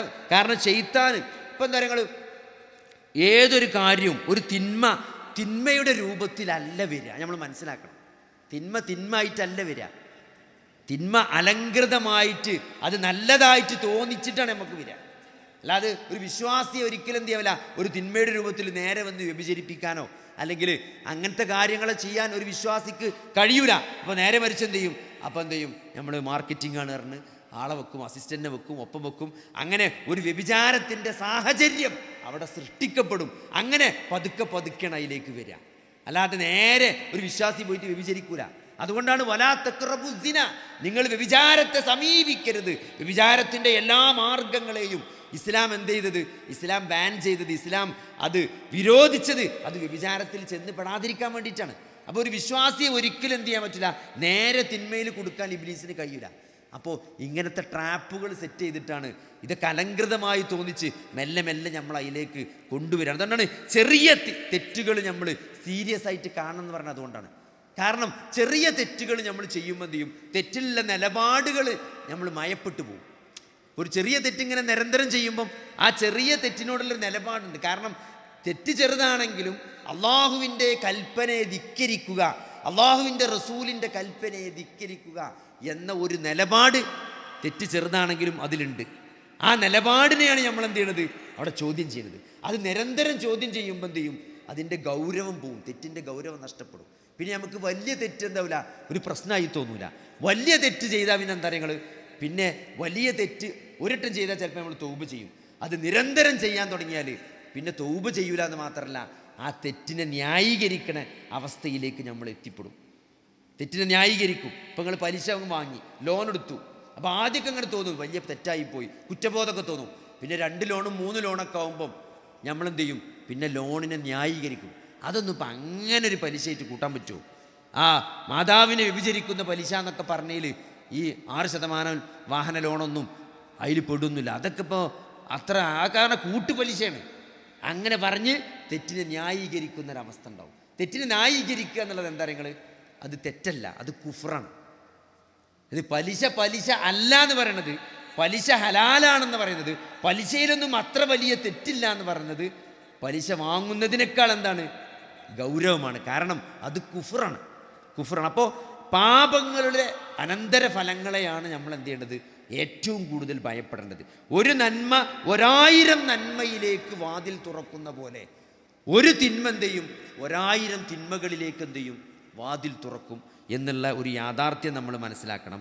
അപ്പോൾ ഇതിൽ നിന്നൊക്കെ രക്ഷപ്പെടാനുള്ളൊരു മാർഗം, ഒന്ന് അള്ളാഹുവിനെ അറിഞ്ഞുകൊണ്ട് അള്ളാഹുവിനെ മാത്രം ആരാധിച്ചുകൊണ്ട് ആ അള്ളാഹുവിനെ മനസ്സിലാക്കി അള്ളാഹുവിനെ ഇപ്പോൾ ഇഖ്ലാസോടുകൂടി കർമ്മങ്ങൾ ചെയ്യാം. അതന്നെ ഏറ്റവും വലിയ ഒരു വിശ്വാസിയെ സംബന്ധിച്ചിടത്തോളം ഏറ്റവും വലിയ കാര്യം ഇഖ്ലാസ് തന്നെയാണ്. നമ്മൾ ചെയ്യുന്ന കർമ്മങ്ങൾ അത് അള്ളാഹുവിൻ്റെ തൃപ്തിക്ക് വേണ്ടിയാണ് എന്ന് ആ ഒരു ലക്ഷ്യത്തിൽ നമ്മൾ കർമ്മങ്ങൾ ചെയ്യുമ്പം അതിൽ വലിയ പ്രതിഫലമുണ്ട് അല്ലേ. ആ കർമ്മങ്ങൾ അള്ളാഹു സ്വീകരിക്കും. അതല്ലാത്ത കർമ്മങ്ങൾ നാളെ അള്ളാഹു പറത്തിക്കളയുന്നതാണ്. അള്ളാഹിൻ്റെ തൃപ്തിക്കല്ലാത്ത ചെയ്ത കർമ്മങ്ങൾക്ക് ഒരു വിലയും നാളെ പരലോകത്ത് വിചാരണയിൽ അള്ളാഹു കാണൂല എന്നാണ്. അതൊക്കെ പറത്തി പൊടിയാക്കി വിടുന്നതാണ്. അപ്പോൾ അതുകൊണ്ട് ചെയ്യണത് എത്ര ചെറുതാണെങ്കിലും അത് റബ്ബിൻ്റെ തൃപ്തി ആഗ്രഹിച്ചുകൊണ്ട് ചെയ്യാൻ നമ്മൾ ശ്രമിക്കുക. ഇഖ്ലാസോടുകൂടി, അതേപോലെ തന്നെ ഇത്തിബാഓടുകൂടി അള്ളാഹുവിൻ്റെ റസൂല് എങ്ങനെയാണോ ചെയ്തത് അതേപോലെ ചെയ്യാതെ. ഇതാണ് ദീന്. ദീൻ എന്ന് പറയുമ്പോൾ അള്ളാഹും റസൂലും പഠിപ്പിച്ചതാണ്. അത് നമുക്ക് സ്വന്തമായിട്ടൊരു ചോയ്സ് ഇല്ല. ദീനിൽ നമുക്ക് ചോയ്സ് ഇല്ല. നമുക്ക് എന്തിലേ ചോയ്സ് ഉള്ളൂ, മുസ്ലിം ആകണോ ആകണ്ടേ എന്നതിലേ നമുക്ക് ചോയ്സ് ഉള്ളൂ. മുസ്ലിം ആയാൽ പിന്നെ നമുക്ക് എന്തില്ല, പിന്നെ നമുക്ക് ചോയ്സ് ഇല്ല. പിന്നെ അള്ളാഹും റസൂലും എന്ത് പറഞ്ഞോ അതാണ് നമ്മുടെ ദീന്. അള്ളാഹും റസൂലും കൽപ്പിച്ചതിന് ലംഘിച്ചുകൊണ്ടൊരു വിശ്വാസിക്ക് ഒരു തീരുമാനം എടുക്കാൻ ഒരു ചോയ്സ് ഇസ്ലാമിലില്ല. അതുകൊണ്ട് അള്ളാഹിൻ്റെ റസൂൽ എങ്ങനെയാണോ പഠിപ്പിച്ചത് അത് അറിയുക, അത് പഠിക്കുക എന്നുള്ളത്. ഇപ്പോൾ നമ്മൾ ഒരു നിയമലംഘനം നടത്തിയിട്ട് കോടതിയിൽ പോയിട്ട്, ഇന്ത്യൻ കോടതിയിൽ പോയിട്ട് എനിക്ക് നിയമം അറിയില്ലായിരുന്നു എന്ന് പറഞ്ഞാൽ എന്തല്ല, ignorance of the law is not an excuse എന്നാണ്. നിയമം അറിയില്ല എന്നത് എന്തല്ല, ഒരു എക്സ്ക്യൂസ് അല്ല. ഇത് ആധുനിക കോടതിയിൽ പോലും അത് എക്സ്ക്യൂസ് അല്ല. അപ്പോൾ നാളെ പടച്ചോൻ്റെ അടുത്ത് എങ്ങനെ പിന്നെ അത് എക്സ്ക്യൂസ് ആകുക? എനിക്ക് അറിയില്ലെന്ന് പറയാൻ പറ്റില്ല. കാരണം 2 കണ്ണ് നൽകി, 2 കാത് നൽകി, ചിന്തിക്കാനുള്ള തലച്ചോറ് നൽകി, ഇതൊക്കെ നൽകിയ അള്ളാഹു, ആ അള്ളാഹിനോട് എങ്ങനെയാണ് ഇതൊന്നും നമുക്ക് അറിയില്ല എന്ന് സഹോദരങ്ങളെ, ഇതൊന്നും ഞാൻ മനസ്സിലാക്കിയില്ല എന്ന് ഒരു കാരണവശാലും പറയാൻ പറ്റില്ല. അതുകൊണ്ട് അള്ളാഹിൻ്റെ റസൂൽ എന്തൊക്കെ പഠിപ്പിച്ചോ, എന്താണ് ദീന് എന്നുള്ളത് കൃത്യമായിട്ട് അറിയുകയും പഠിക്കുകയും മനസ്സിലാക്കുകയും അതനുസരിച്ച് ജീവിക്കുകയും ചെയ്യുക എന്നുള്ളതാണ്. പിന്നെ അതേപോലെ തന്നെ വിശ്വാസിയെ സംബന്ധിച്ചിടത്തോളം ഈ ദുനിയാവിൽ വഞ്ചിക്കപ്പെടാതെ മുന്നോട്ട് പോകാനുള്ള ഏറ്റവും പ്രധാനപ്പെട്ട ഒരു കാര്യം ഒന്ന് നിസ്കാരമാണ്. 5 നേരത്തെ നിസ്കാരം നമ്മൾ ഖുശൂഓടുകൂടി, അതിൻ്റെ അവസാനത്തെ ഓരോ നിസ്കാരം നിസ്കരിച്ചുമ്പോഴും ഇതിൻ്റെ അവസാനത്തെ നിസ്കാരമാണ് എന്ന ഒരു ബോധത്തോടു കൂടി ആ നമസ്കാരത്തിലേക്ക് ബാങ്കോടുകൂടി. ഇപ്പോൾ ആൾക്കാർ ഖുശൂ കിട്ടില്ല. ഖുശൂ കിട്ടണമെങ്കിൽ സഹോദരങ്ങളെ ഒന്ന് നമ്മൾ നമസ്കാരത്തെ കാണേണ്ട പോലെ കാണണം. ആ ബാങ്ക് വിളിക്കണതിന് എന്തിനാണ്? ബാങ്ക് വിളിക്കുന്ന നിസ്കാരത്തിലേക്ക് തയ്യാറായി വരാൻ വേണ്ടിയിട്ടാണ്. അപ്പോൾ നമ്മൾ ഏർപ്പാടൊക്കെ നിർത്തി നമ്മൾ എന്ത് ചെയ്യണം? ബാങ്കിന് ഉത്തരം നൽകി നമ്മൾ ചെയ്യണ ജോലിയൊക്കെ അവസാനിപ്പിച്ച് പള്ളിയിലേക്ക് വന്ന് ഒതു എടുത്ത് എന്താണ് ആ ഒതു എടുക്കുമ്പോൾ പാപങ്ങളൊക്കെ നമ്മൾ കൈകൊണ്ട് ചെയ്ത് പാപങ്ങൾ ഒതുവിൻ്റെ അവയവങ്ങളുടെ പാപങ്ങളൊക്കെ കഴുകിക്കളഞ്ഞ് നിങ്ങളാച്ചേക്ക് നമ്മൾ ഒതുവിന് ശേഷമുള്ള പ്രാർത്ഥന ചൊല്ലി നമ്മൾ സുന്നത്ത് റവാത്തിബ് സുന്നത്ത് നിസ്കരിച്ച് ആ നിസ്കാരത്തിന് വേണ്ടി ആ സൊഫിൽ വന്നിരിക്കുമ്പം എത്ര പ്രതിഫലമാണ് ഒരു വിശ്വാസിയെ കാത്തിരിക്കണത്. നമുക്ക് പ്രാർത്ഥിക്കണമെങ്കിൽ പ്രാർത്ഥിക്കാം, ഖുർആനോദാണെങ്കിൽ ഖുർആനോദ. അത് കഴിഞ്ഞിട്ട് ആ നമസ്കാരം കഴിഞ്ഞിട്ട് നമുക്ക് വേണ്ട കാര്യങ്ങളൊക്കെ പ്രാർത്ഥിച്ച് നമുക്ക് തിരിച്ചു പോകാം. അപ്പോൾ അങ്ങനെ നമ്മളിത് അവസാനത്തെ നിസ്കാരമാണ് നിസ്കരിക്കണമെന്നുള്ളൊരു ബോധത്തോടു കൂടി ആ പറയുന്ന കാര്യങ്ങളൊക്കെ നിസ്കാരത്തിൽ ചെല്ലുന്ന കാര്യങ്ങളൊക്കെ ഒരർത്ഥം പറഞ്ഞ് അതൊക്കെ ജസ്റ്റ് ഒന്ന് ആലോചിച്ച് എത്രയോ തവണ നമ്മൾ അല്ലാഹു അക്ബർ എന്ന് പറയുന്നുണ്ട്.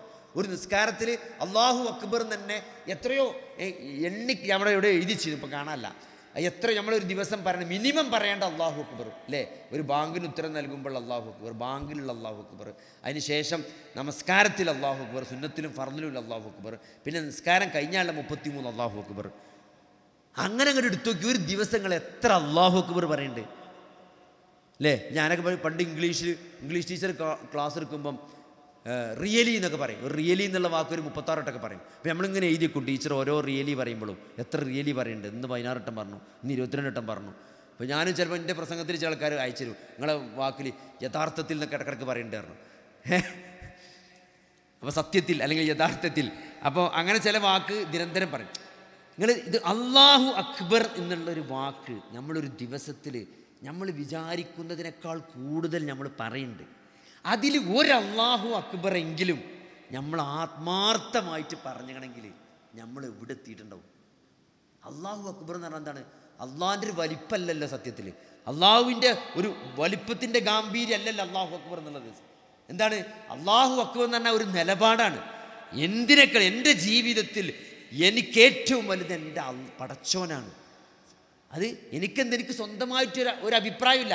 എൻ്റെ റബ്ബ് എന്താണോ പറഞ്ഞത് അതാണ് എൻ്റെ അഭിപ്രായം. ഹിജാബിൻ്റെ വിഷയത്തിൽ എന്തുകൊണ്ടാണ് മുസ്ലിങ്ങൾ ഇങ്ങനെ ഇളകണ്? ഹിജാബ് എന്ന് പറയുമ്പോൾ എല്ലാവരും ഇളകണം എന്തുകൊണ്ടാണ്?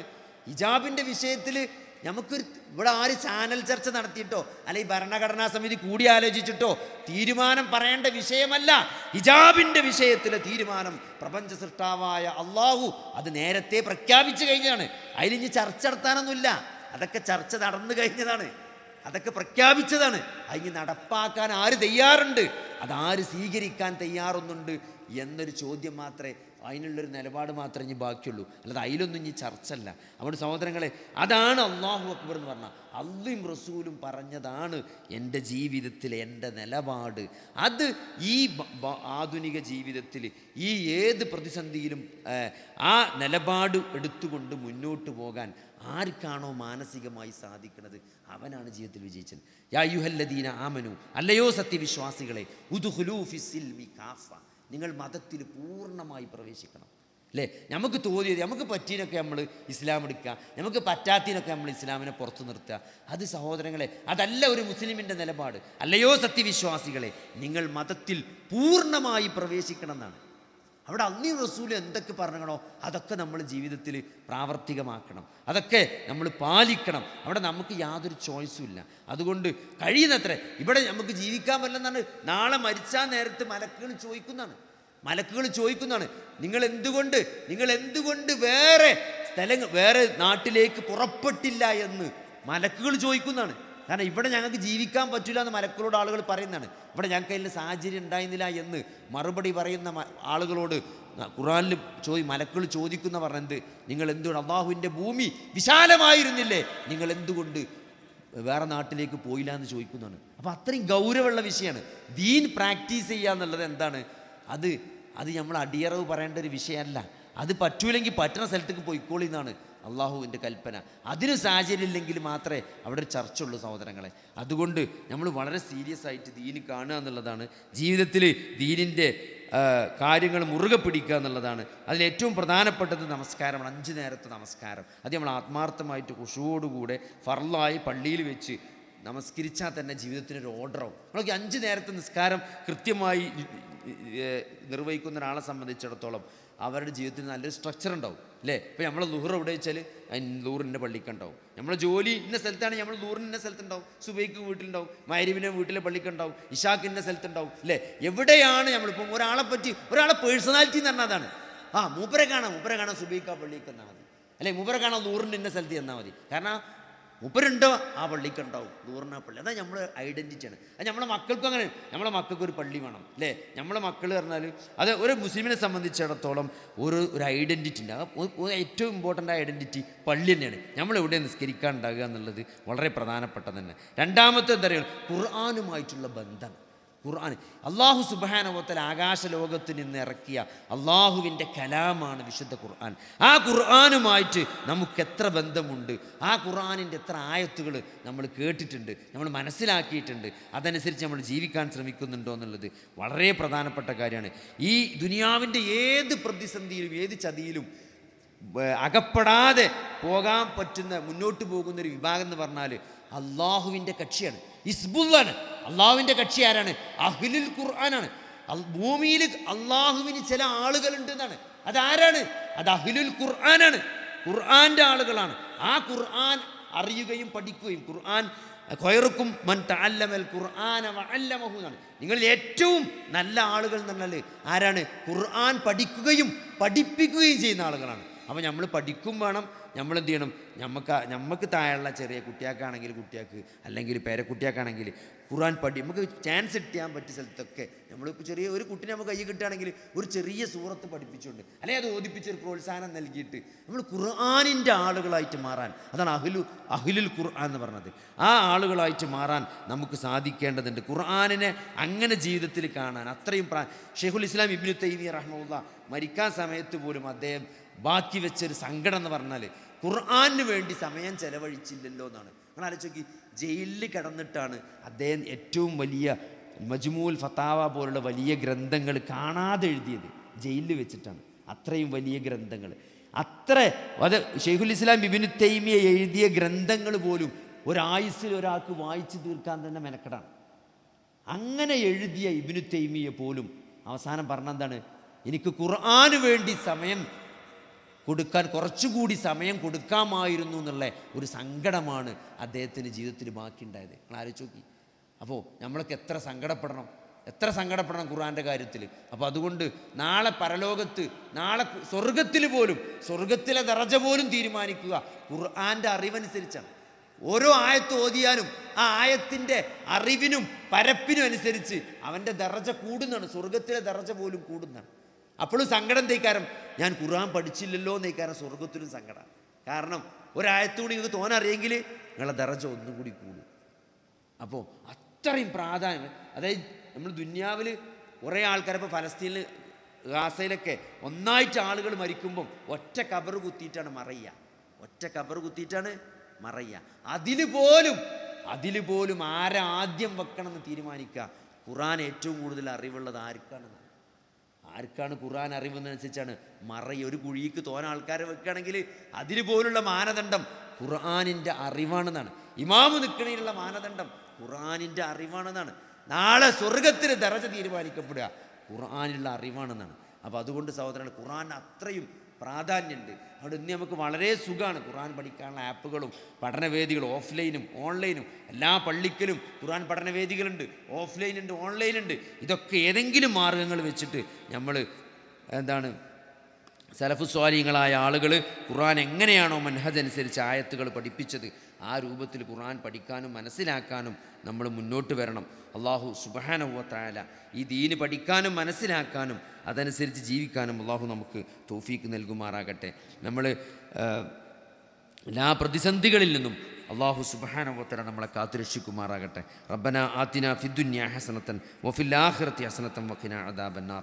അല്ലാഹുമ്മ ഗ്ഫിർ ലിൽ മുഅ്മിനീന വൽ മുഅ്മിനാത്ത് വൽ മുസ്ലിമീന വൽ മുസ്ലിമാത്ത്. അല്ലാഹുമ്മ അഇസ്സൽ ഇസ്ലാമ വൽ മുസ്ലിമീൻ വഅദില്ല അശ്ശിർക വൽ മുശ്രിക്കീൻ. റബ്ബനാ ളലംനാ അൻഫുസനാ വഇല്ലം തഗ്ഫിർ ലനാ വതർഹംനാ ലനകൂനന്ന മിനൽ ഖാസിരീൻ.